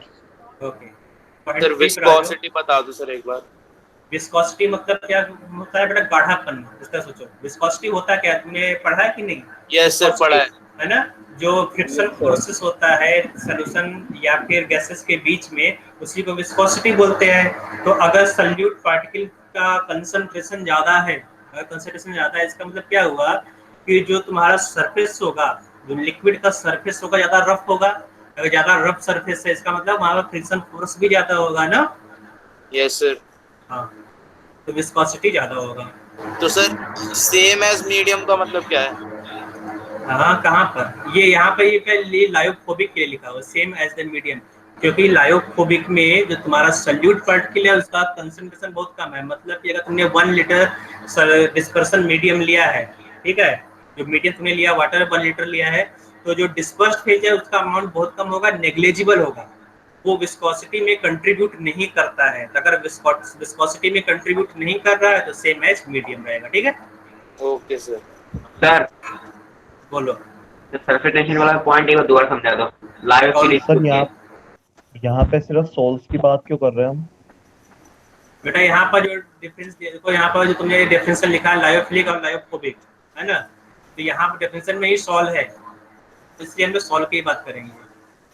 ऊपर जो डेफिनेशन था उसमें अलग अलग दिया गया, हम लोगों को यहाँ पर मोस्टली सॉल ही पढ़ना है, सॉल और इमल्सन पढ़ना है, इस्तेमाल सेल पढ़ना है ना। तो एरोसॉल नहीं है यहाँ पर, है ना, फोम नहीं पढ़ना है, हम लोग क्या पढ़ना है, सॉल पढ़ना है। तो सॉल को हम लोग देखेंगे, ठीक है। तो आ जाओ बेटा। हाँ, तुमने क्या पूछा था बेटा आकाश? ये लायोफिलिक वाला पॉइंट सरफेस टेंशन का दोबारा समझा दो एक बार।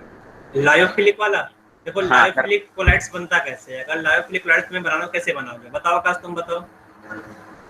सर जब हम डिस्पर्स फेज में जब हम मतलब इजीली जल्दी बन जाता है कोलॉइड। हाँ, इजीली बन जाएगा, है ना। इजीली मतलब कि तुमने डिस्पर्स फेज को डाला, सोल्यूशन बन गया, ठीक है। जितना डालते जाओगे इजीली बनता जाएगा, ठीक है। इसका मतलब तुम जो कंसंट्रेशन बढ़ा सकते हो सॉल्यूट का, तो इसका मतलब ये हुआ जो सॉल्यूट पार्टिकल है वो सॉल्वेंट से इंटरेक्ट कर रहा है। इंटरेक्ट मतलब उसको अच्छे से, है ना, बॉन्डिंग वहाँ पर अच्छा है। तो अगर तुम ज्यादा सॉल्यूट को ऐड करोगे तो जो विस्कोसिटी है सॉल्यूशन का क्या होगा, बढ़ता जाएगा ना बेटा। सर मैंने सरफेस टेंशन का पूछा था।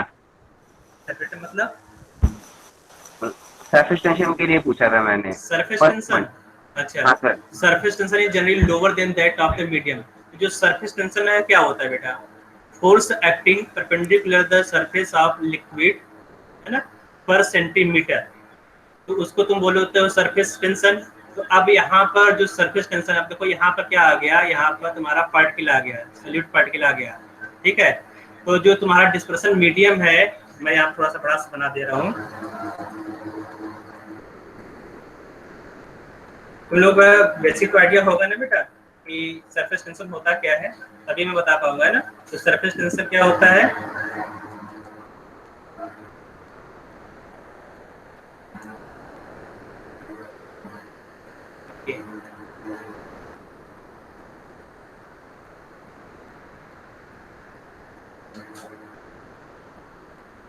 ओके, मान लो ये तुम्हारा सरफेस हो गया, लिक्विड का सरफेस है, ठीक है।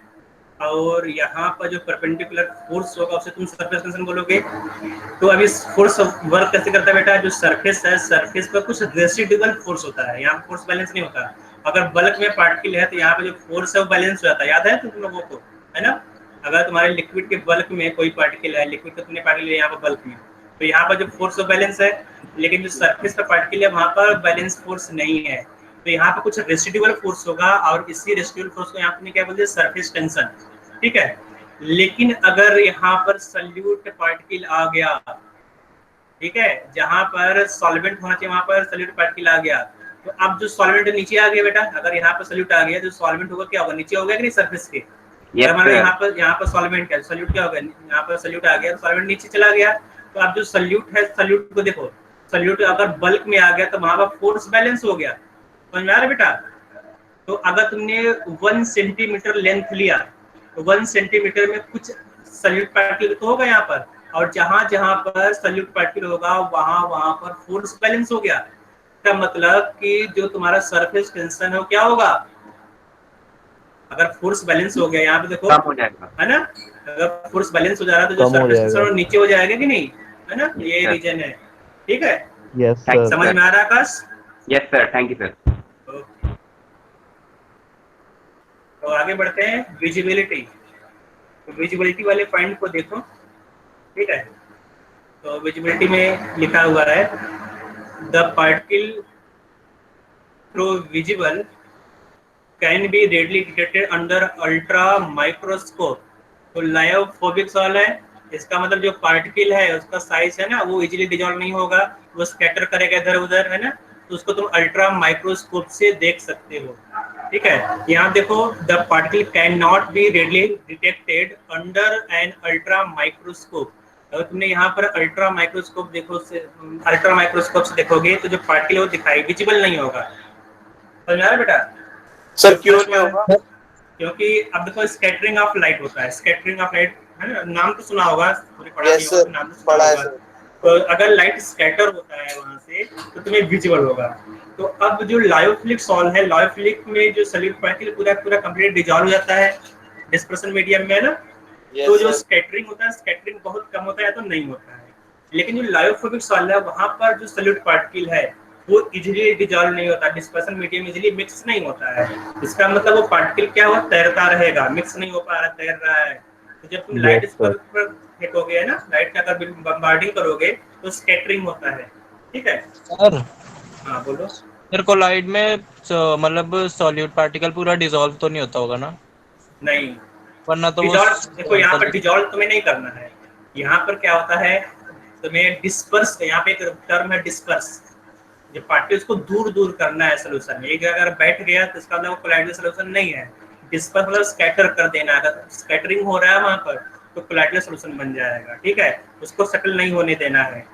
सोल्यूशन में तैरते हुए अगर पार्टिकल दिख रहा है ना, तो क्या होगा तुम्हारा कोलाइडल सोल्यूशन, कोलाइडल पार्टिकल्स। अगर वो सेटल हो गया तो सस्पेंशन हो जाएगा।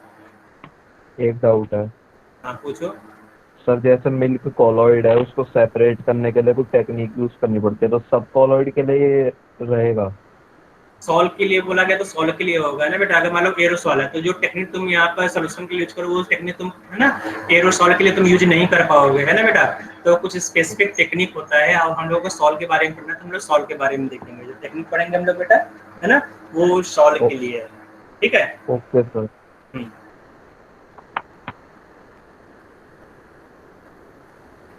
फोर्थ पॉइंट है migration in an electrical field.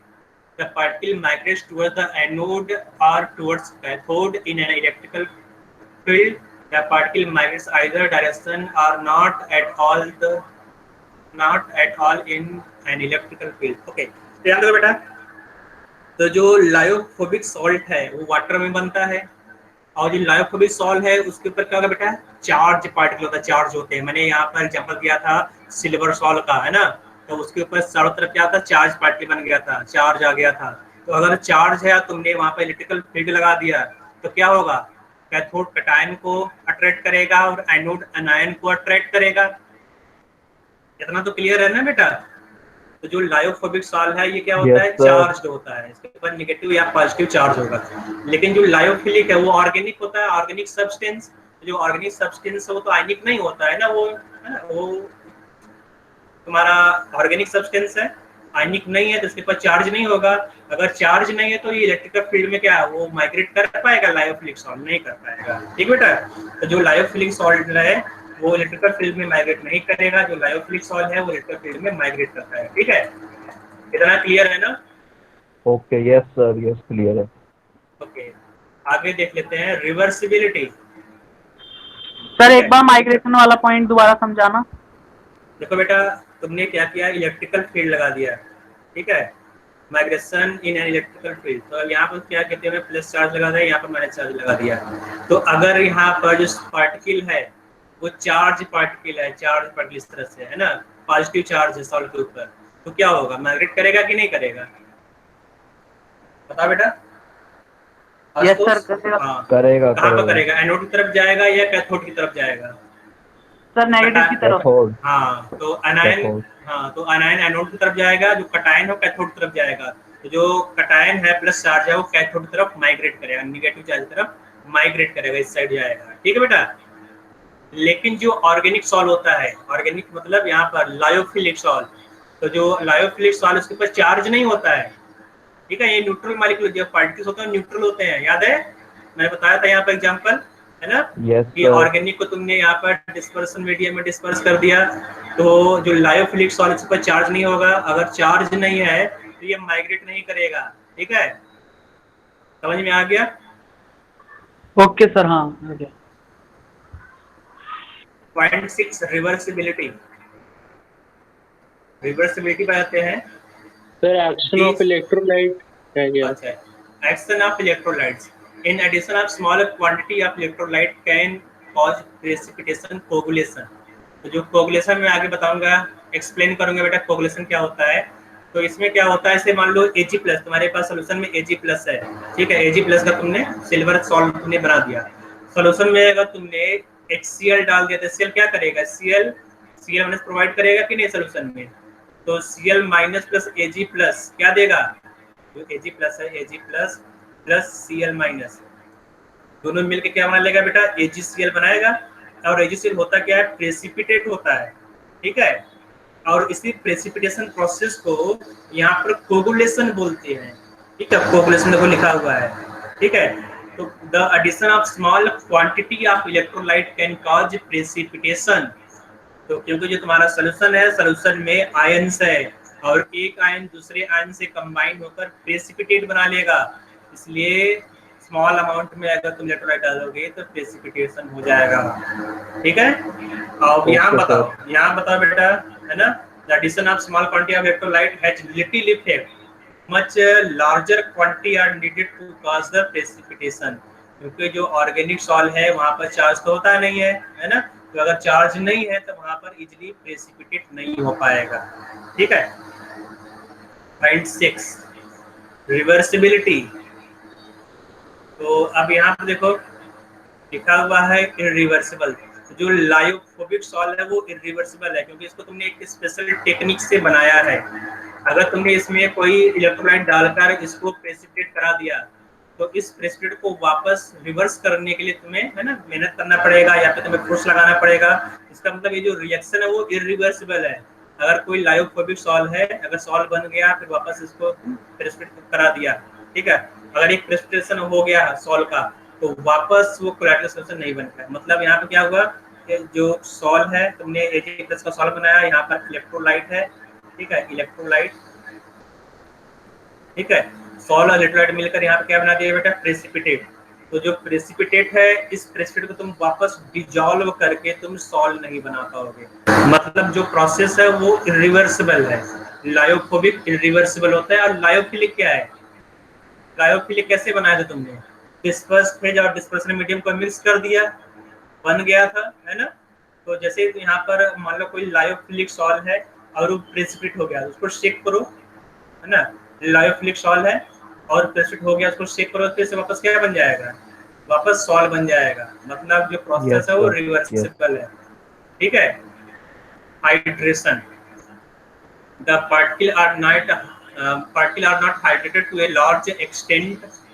Okay, the particles are extensively hydrated. This is due to the presence of number of polar group in the molecule of lyophilic fluids, for example polysaccharides, protein, etc.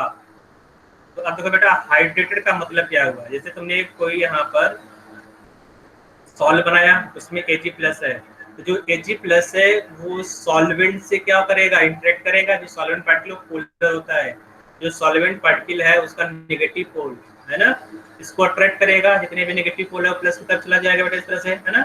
इसका जो orientation है plus two minus हो जाएगा, तो इसको बोलते हैं hydration. समझ में बेटा, हाइड्रेशन का मतलब जो सॉल्वेंट पार्टिकल है वो आयन की तरफ अट्रैक्ट हो रहा है। तो कटायन और पोलर मॉलिक्यूल के बीच में जो इंटरेक्शन है, तो सॉल्वेंट के बीच में जो इंटरेक्शन, उसको हाइड्रेशन बोलोगे। ठीक है, तो अब देखो बेटा, जो ऑर्गेनिक है बेटा, यहाँ पर देखो, यहाँ पर साइज छोटा है, ठीक है, तो यहाँ पर थोड़े से ही मॉलिक्यूल अट्रैक्ट हो पाएगा। लेकिन अगर तुम ऑर्गेनिक मॉलिक्यूल की बात करो, इसमें ढेर सारे देखो फोर्सेस है, हाइड्रोजन बॉन्डिंग है, यहाँ पर presence of number of polar groups in the molecules, lyophilic fluids, तो यहाँ पर हाइड्रोजन बॉन्डिंग होता है और ढेर सारे पोलर बॉन्ड्स होते हैं, ठीक है, ऑर्गेनिक मॉलिक्यूल में। इसलिए यहाँ पर जो इंटरेक्शन का बहुत ज्यादा होगा, जो हाइड्रेशन है उसका भी अमाउंट बहुत ज्यादा होता है। ठीक है, तो पार्टिकल आर एक्सटेंसिवली हाइड्रेटेड। तो इसको नोट कर लो बेटा, इसका स्क्रीनशॉट ले लो तुम लोग, आगे मैं बढ़ा रहा हूँ। सर वो हाइड्रेट क्यों होंगे उसके, लायोफिलिक के? लायोफिलिक बेटा, यहाँ पर जो अट्रैक्टिव फोर्स है हाइड्रोजन बॉन्ड, जो लायोफिलिक बेटा ऑर्गेनिक मॉलिक्यूल बनाता है ना, लायोफिलिक फ्लूइड्स। तो अगर ऑर्गेनिक मॉलिक्यूल जैसे पॉलीसैकेराइड्स हो गया, प्रोटीन हो गया, तो प्रोटीन में क्या होता है, ढेर सारे हाइड्रोजन बॉन्डिंग होता है। पॉलीसैकेराइड में भी ढेर सारे, सैकेराइड मतलब शुगर हो गया, ग्लूकोज हो गया, है ना, उसमें भी ढेर सारे हाइड्रोजन बॉन्डिंग का पॉसिबिलिटी होता है। हाइड्रोजन बॉन्डिंग होगा, ढेर सारे पोलर ग्रुप है, तो वाटर से अच्छे से इंटरेक्ट करेगा। इसका मतलब यहाँ पर हाइड्रेशन भी ज्यादा होगा। ठीक है, ओके, मतलब एक्सटेंट ऑफ हाइड्रेशन ज्यादा होता है ना। हाँ, ओके सर। हाँ पूछो सर, इरिवर्सिबल मतलब कभी भी नहीं बदलेगा या मेहनत ज्यादा लगेगी? देखो, जो रिएक्शन जो इरिवर्सिबल और रिवर्सिबल का मतलब तो मैक्रोस्कोपिक लेवल पे लोग करते हैं, ठीक है, अगर हम लोग माइक्रोस्कोपिक मतलब कि बहुत ही स्मॉल अमाउंट में ना देखते हैं तो जितने भी रिएक्शन सब रिवर्सिबल होते हैं, ठीक है। माइक्रोस्कोपिक लेवल में जितने भी रिएक्शन सब रिवर्सिबल होते हैं, लेकिन अगर मैक्रोस्कोपिक लेवल पर देखा जाए तो रिवर्सिबल होगा, मतलब वो वापस कोलाइडल सॉल्यूशन नहीं बना पाएगा। अगर एक बार प्रेसिपिटेशन हो गया है ना, अगर एक बार प्रेसिपिटेशन हो गया इसका मतलब वापस वो डिसॉल्व नहीं हो पाएगा। हम यहाँ माइक्रोस्कोपिक पे देख रहे हैं ना? माइक्रोस्कोपिक बड़े वाले माइक्रो MA। अच्छा मैक्रो में, ओके ओके। सर लायोफोबिक को अगर मान लो हमने एनर्जी ज्यादा देके किसी तरह हमने डिस्पर्स करा दिया तो फिर उसको हैं लायोफोबिक, हाँ सर, मतलब कि किसी तरह हमने डिसॉल्व करा दिया तो फिर उसके बाद उसे अलग करना नहीं होगा बेटा, उसके लिए जो स्पेशल मेथड है उसका एक टेक्निक यूज करना पड़ेगा। और अगर तुमने एक बार करा दिया तो उसको तुम कराने में तो उसको कराने के लिए तुम्हें एक्स्ट्रा फोर्स देना पड़ेगा। अगर तुम बाहर से फोर्स अप्लाई कर रहे हो तो क्या वो रिवर्सिबल होगा? तो रिवर्सिबल प्रोसेस नहीं होगा ना, तुमने कुछ एनर्जी दिया, ठीक है। तो मतलब सर वो उसे मतलब क्या होगा, ऑटोमेटिक हो जाए ना। हाँ बोलो बेटा। वापस से मतलब कि उसको अलग करने में भी वो इरिवर्सिबल होगा, वापस से अलग करना नहीं, बना दिया, बनाने के बाद नहीं, एक बार प्रेसिपिटेट हो गया, बनाने के लिए तुमने एनर्जी दिया है, ठीक है। वो एनर्जी वापस क्या मिलेगा? वापस इरिवर्सिबल अगर है तो।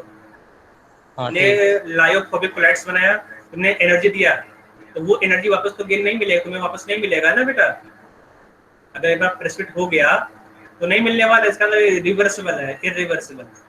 ठीक है। और सर ये एक्सटेंट ऑफ हाइड्रेशन मतलब? एक्सटेंट ऑफ हाइड्रेशन मतलब यहाँ पर मैंने एक्सप्लेन किया है। जैसे यहाँ कोई कटायन है, कटायन सॉल्वेंट पार्टिकल से यहाँ पर सराउंडेड होता है, ठीक है। सॉरी सल्यूट यहाँ पर है, आयन है ना। तो आयन के चारों तरफ क्या होगा? सॉल्वेंट पार्टिकल है, ठीक है। इसे बोलते हैं हाइड्रेशन। तो अगर Ag+ है, एक सिल्वर आयन है, उसके चारों तरफ क्या होगा? जो सॉल्वेंट पार्टिकल इसको हाइड्रेट कर देगा, इस तरह से है ना, इस तरह से इसको हाइड्रेट कर देगा। लेकिन अगर हम लोग बात करें ऑर्गेनिक मॉलिक्यूल का, जो ऑर्गेनिक मॉलिक्यूल उसका साइज बड़ा होता है और इसमें ढेर सारे है ना, ढेर सारे पोलर बॉन्ड इस तरह होते हैं, ठीक है। C डबल बॉन्ड हो, NH इस तरह से ना। जैसे जो प्रोटीन है, प्रोटीन में अमाइड बॉन्ड होता है ना, C डबल बॉन्ड O होता है, OH ग्रुप होता है। तो अब जो OH है क्या करेगा? यहाँ हाइड्रोजन बॉन्डिंग बनाएगा कार्बन के साथ, यहाँ पर हाइड्रोजन बॉन्डिंग होगा, है ना। जितना ज्यादा इंटरेक्शन होगा उतना ही ज्यादा क्या होगा बेटा? हाइड्रेशन होगा, ठीक है। तो जो लायोफिलिक सॉल्व है, लायोफिलिक सॉल्व में एक्सटेंसिव हाइड्रेशन होता है। आगे चलते हैं बेटा। Depending on the molecular size the colloids can be classified as, ठीक है। तो अब यहाँ पर मॉलिक्यूलर साइज को देखोगे, यहाँ पर क्या था बेटा? तुमने क्या देखा था? Attractive force between disperse phase and dispersion medium, ठीक है। यहाँ पर तुमने अट्रैक्टिव फोर्स देखा था। अगर अट्रैक्टिव फोर्स लग रहा है इसका मतलब लायोफिलिक है, और अगर डिस्पर्स फेज डिस्पर्सन मीडियम दूसरे को हिट कर रहा है इसका मतलब लायोफोबिक होगा, ठीक बेटा। यहाँ पर जो particle size depending on the molecular size, colloids can be classified as multi-molecular colloids. Number 1 है multi-molecular colloids. In this type of particle consists of an aggregate of atom or small molecule, for example, Sol of gold atoms and sulfur molecule. In this colloid, the particle are यहाँ पर होगा, ठीक है, ये आ रही है। Particle are held together by van der Waals force. Sir aggregate of atoms मतलब? हाँ बता रहा हूँ, देखो यहाँ पर क्या हुआ बेटा। मान लो तुम्हें यहाँ पर सल्फर का क्लोराइड बनाना है, ठीक है, सल्फर क्लोराइड। तो अब जो सल्फर है, सल्फर को तुमने सल्फर में डाल दिया, लेकिन जो सल्फर मॉलिक्यूल है, सल्फर मॉलिक्यूल का साइज छोटा होता है, पता है ना। सल्फर मॉलिक्यूल का साइज छोटा होगा, या फिर तुमने गोल्ड, यहाँ पे तुम गोल्ड की बात कर रहा है, ठीक है, गोल्ड और सल्फर, ठीक है। तो ये छोटे होते हैं। तो अगर साइज छोटा है तो क्या बन जाएगा बेटा? ये अगर डिस्पर्स फेज का साइज छोटा है तो क्या बन जाएगा? ट्रू सॉल्यूशन, है ना, सॉल्यूशन। और अगर साइज बहुत बड़ा है तो क्या बन जाएगा? सस्पेंशन बन जाएगा। इसका मतलब जो S8 है वो क्या बना देगा बेटा? True solution. वो तो पार्टिकल सॉल्यूशन नहीं बनाएगा। तो अब क्या होता है, जो S8 मॉलिक्यूल है, S8 को एग्रीगेट करते हैं, मिक्स करते हैं, बॉन्ड बना के इस तरह से, है ना, कुछ मॉलिक्यूल इस तरह से मिलाकर एग्रीगेट कर देते हैं। एग्रीगेट मतलब कि मिला देना, कंबाइन कर देना, ठीक है। तो अगर कई सारे मॉलिक्यूल कंबाइन हो जा रहा है तो साइज क्या होगा? बढ़ जाएगा ना। तो अब इसको इस तरह से कंबाइन करते हैं कि इसका जो साइज है वो कोलाइडल रेंज में आ जाए, 1 to 1000 नैनोमीटर आ जाए। तो अगर इस रेंज में इस एग्रीगेशन का साइज आ जा रहा है तो क्या बन जाएगा बेटा, कोलाइडल सॉल्यूशन। ठीक है, और अगर इस तरह से एग्रीगेशन हो रहा है, एग्रीगेशन होने के बाद कोलाइडल सॉल्यूशन बन रहा है तो क्या बोलोगे, मल्टी मॉलिक्यूलर कोलाइडल सॉल्यूशन। ठीक है, मल्टी मॉलिक्यूलर क्यों बोला बेटा तुमने, क्योंकि यहाँ पर जो कोलाइड्स पार्टिकल है इसमें एक नहीं ढेर सारे यहाँ पर मॉलिक्यूल एग्रीगेट हुआ है। ठीक है, अगर एक ज्यादा मॉलिक्यूल एग्रीगेट हो रहा है तो क्या होगा, multi molecular colloids. Sir okay aggregate sir. वापस समझा दो एक बार। सर एग्रीगेट मतलब क्या होना? एग्रीगेट मतलब होता है कॉम्बिनेशन। ठीक है, यहाँ पे देखो एग्रीगेट का मतलब क्या होता है ना, this particle consists of an aggregate of atom. तो तुमने क्या किया, मान लो अब मैं दूसरा एग्जांपल ले रहा हूँ गोल्ड का। ठीक है, तुम्हें एक गोल्ड का सॉल्व बनाना है। ठीक है, तो जो गोल्ड पार्टिकल बेटा, गोल्ड पार्टिकल का जो गोल्ड पार्टिकल का साइज बहुत छोटा होगा, है ना, ये मान लो एक गोल्ड पार्टिकल है। ठीक है, तो ये ट्रू सोल्यूशन मान लेगा। अगर साइज बहुत छोटा तो ट्रू सोल्यूशन बनेगा, याद रखो, साइज छोटा ट्रू सोल्यूशन। तो साइज को इंक्रीज करना है। ठीक है, तो गोल्ड का साइज इंक्रीज कैसे होगा, जो गोल्ड पार्टिकल है उसको कंबाइन करो एक दूसरे के साथ, उसको कंबाइन करते चले जाओगे तो क्या होगा, है ना, तो जो साइज है वो कोलाइडल रेंज में आ जाएगा। कोलाइडल रेंज कितना होता है बेटा, आज तो बताओ। क्या सर? कोलाइडल रेंज सर वो 1000 से 1 नैनोमीटर से 1000 नैनोमीटर। हाँ, तो अगर इस रेंज के बीच में कोलाइडल पार्टिकल का साइज है तो वो कोलाइडल पार्टिकल होगा ना, साइज पार्टिकल का साइज अगर इस रेंज के अंदर है तो कोलाइडल सॉल्यूशन बनेगा। तो जो गोल्ड है बेटा, गोल्ड पार्टिकल का साइज छोटा होता है, जब इसको एग्रीगेट करोगे, एक गोल्ड के साथ दूसरा, दूसरे साथ तीसरा कंबाइन करते जाओगे तो जो कॉम्बिनेशन है, कॉम्बिनेशन करने के बाद जो साइज बनेगा वो इस रेंज में आ जाता है। याद रखो बेटा, तुमने मॉलिक्यूल को कंबाइन किया है, एग्रीगेट किया है। एग्रीगेट का मतलब समझ में आ रहा है बेटा, आज तो बताओ एग्रीगेट का मतलब। कॉम्बिनेशन। हाँ, कॉम्बिनेशन ऑफ मॉलिक्यूल, तुमने कंबाइन कर दिया मॉलिक्यूल को। ठीक है, तो कंबाइन करने के बाद क्या बन जाएगा, एग्रीगेट कोलाइड्स बन जाएगा। इसे जो क्या बोलते हैं, मल्टी मॉलिक्यूलर कोलाइड्स।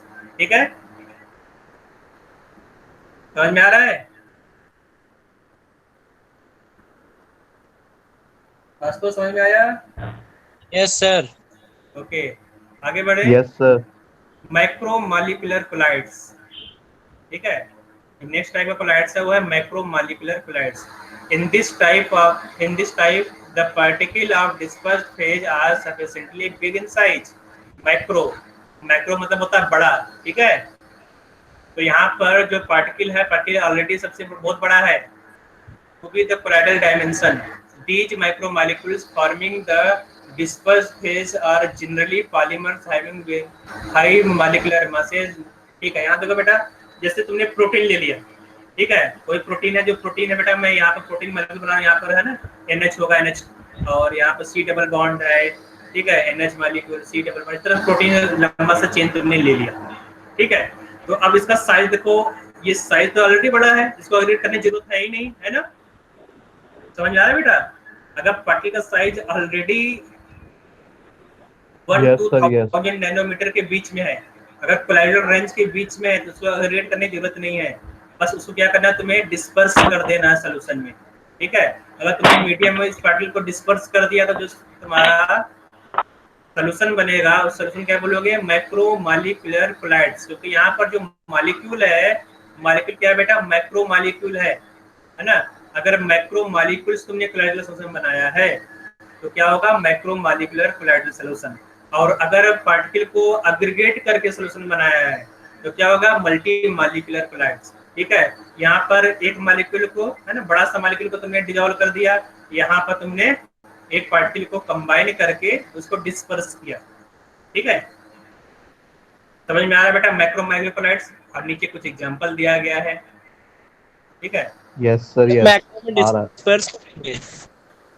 हाँ बेटा बोलो। मैक्रो में डिस्पर्स करेंगे।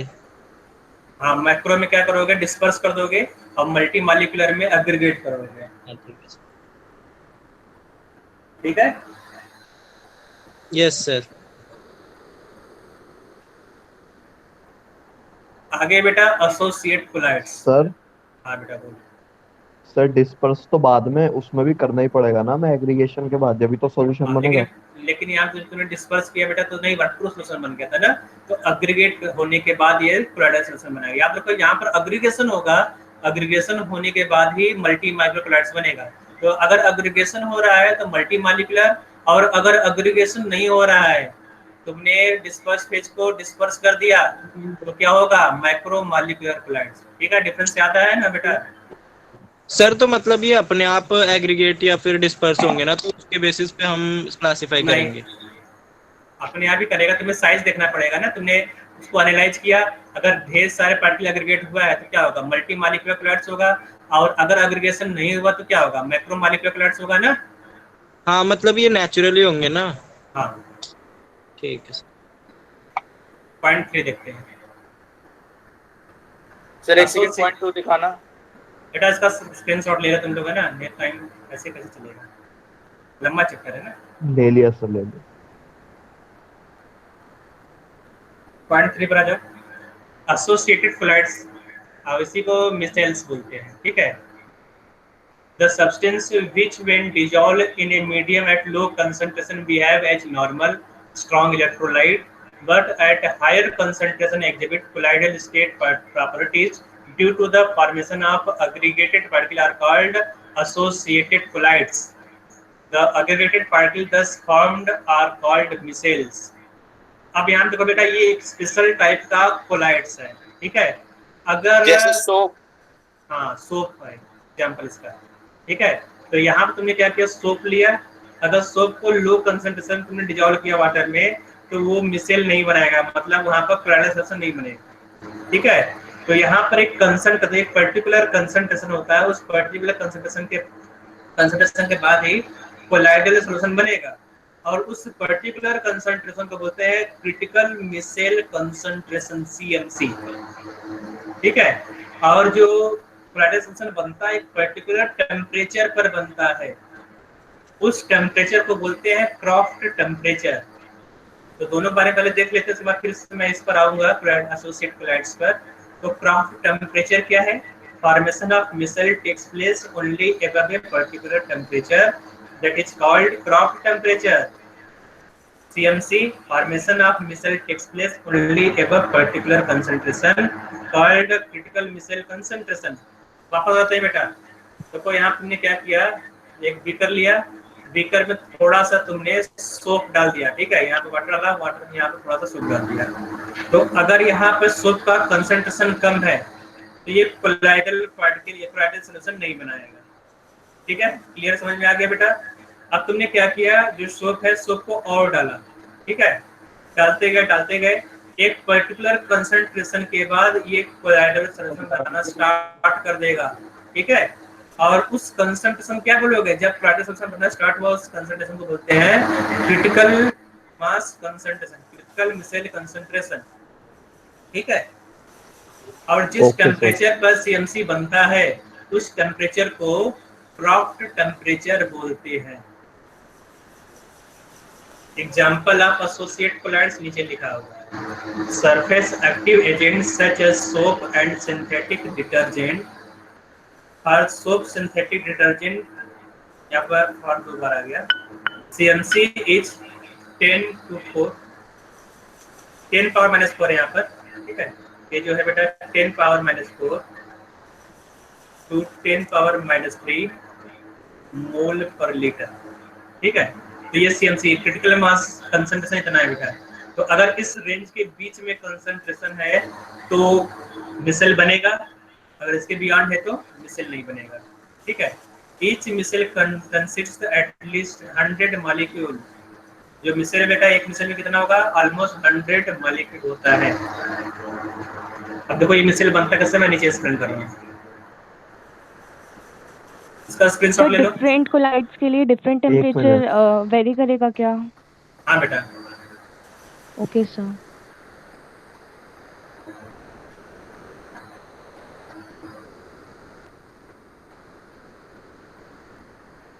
ये जो एग्जांपल दिया गया केवल सोप के लिए दिया गया। ठीक है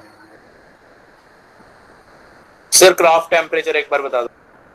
तो एक पर्टिकुलर टेम्परेचर के ऊपर ही मिसेल बनेगा बेटा। ठीक है, अगर वो टेम्परेचर अगर वो नहीं है, वो टेम्परेचर से कम टेम्परेचर अगर है, ठीक है, यहाँ देखो एबव मतलब क्या हुआ, उस टेम्परेचर से ऊपर होना चाहिए, तो टेम्परेचर हाई होना चाहिए एक पर्टिकुलर टेम्परेचर से। तो अगर टेम्परेचर कम है तो क्या होगा, मिसाइल नहीं बनेगा, एक पर्टिकुलर टेम्परेचर के बाद ही मिसाइल बनना स्टार्ट होगा, ठीक है। और उस टेम्परेचर को क्या बोलते हैं, क्रॉफ्ट टेम्परेचर। सर एक और डाउट है पूछो। सर, ये CMC जो है और क्राफ्ट टेम्परेचर, ये आपस में भी डिपेंडेंट है? मतलब अगर कंसंट्रेशन बढ़ाई तो टेम्परेचर भी चेंज होगा उसका? नहीं, हर एक टेम्परेचर पर जो मिसाइल कंसंट्रेशन वो अलग अलग होगा। अच्छा हाँ, मतलब अलग अलग होगा ना, ठीक है।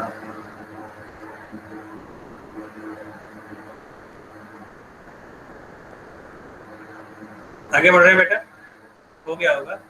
अगर देखो मैकेनिज्म ऑफ मिसाइल फॉर्मेशन, तो यहाँ पे सोप है, तुमने क्लास 9 में पढ़ा होगा, है ना। तो क्या होता है कि जो Yes, सोप sir. पार्टिकल है, सोप पार्टिकल में एक पोलर हेड होता है, ठीक है। ये क्या है, पोलर हेड।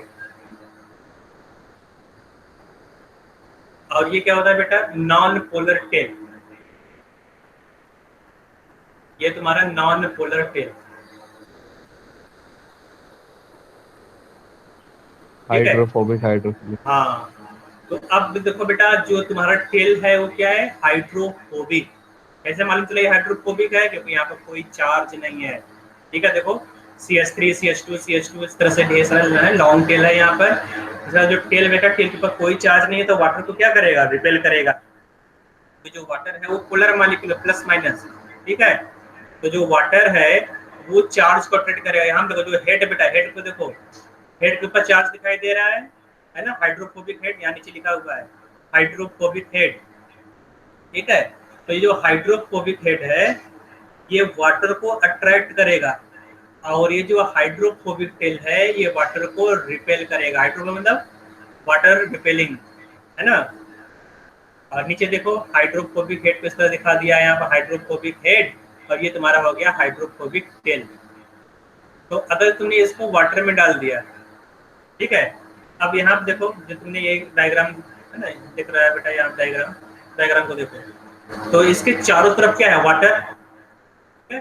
तो वाटर से कौन इंटरेक्ट करेगा बेटा, वाटर से जो हाइड्रोफिलिक हेड है वो इंटरेक्ट करेगा, मतलब जो COO माइनस ग्रुप है वो एक्सपोज हो जाएगा वाटर की तरफ। इतना क्लियर है। तो यहाँ पर जो तुमने सोप वाटर में डाला, यस सर, ठीक है। जब वाटर में डालोगे तो जो हेड है, हेड वाटर तरफ एक्सपोज हो गया। अगर कंसंट्रेशन कम है तो क्या होगा बेटा, यहाँ पर एग्रीगेशन नहीं हो पाएगा, तो तुम धीरे धीरे कंसंट्रेशन इंक्रीज कर रहे हो। जब कंसंट्रेशन इंक्रीज करोगे तो जो सोप मॉलिक्यूल है, सोप मॉलिक्यूल का हेड वाटर की तरफ एक्सपोज होता चला जाएगा। यहाँ पर ये वाटर तरफ एक्सपोज हो गया, तो जो हाइड्रोफिलिक हेड है वाटर तरफ रहेगा, जो हाइड्रोफोबिक टेल है ना, हाइड्रोफोबिक टेल आपस में मिलकर ये दूसरी है ना, यहाँ देखो जो हाइड्रोफिलिक टेल है, हाइड्रोफोबिक टेल, ये आपस में इंटरेक्ट करेगा, ठीक है। एक हाइड्रोफोबिक टेल दूसरे हाइड्रोफोबिक टेल से मिल जाएगा, कंबाइन हो जाएगा यहाँ पर। तो जो टेल है, टेल से कंबाइन हो रहा है, हेड वाटर से कंबाइन हो रहा है। तो यहाँ क्या होगा बेटा, यहाँ पर इस तरह से एक है ना, एक बॉल टाइप का स्ट्रक्चर बन जाएगा, ठीक है। और इसको क्या बोलते हैं, इसी को मिसेल बोलते हैं। ये जो स्ट्रक्चर बना है इसी स्ट्रक्चर को मिसेल बोलते हैं, ठीक है। मिसेल। सर इस पूरे को बोलते हैं ना, बाहर अंदर सारा? हाँ, पूरा जो सोल्यूशन है, सोल्यूशन क्या बोलोगे, कोलाइडल सोल्यूशन, और इस पार्टिकल क्या बोलोगे बेटा, micelle. Micelle, okay sir, okay. आगे पढ़ना हम लोग का बेटा, प्रिपरेशन ऑफ कोलाइडल सोल्यूशन, जो नेक्स्ट क्लास में देखेंगे। तो उसको तुम लोग पढ़कर आना नेक्स्ट क्लास में, है ना। ये तो सिलेबस चल थोड़ा पढ़ कर आना तुम लोग, है ना। थोड़ा धीरे पढ़ेंगे, फटाफट हो जाएगा, ठीक है। ओके सर, ओके बेटा, good evening, good night sir, good evening sir, bye. Okay bye.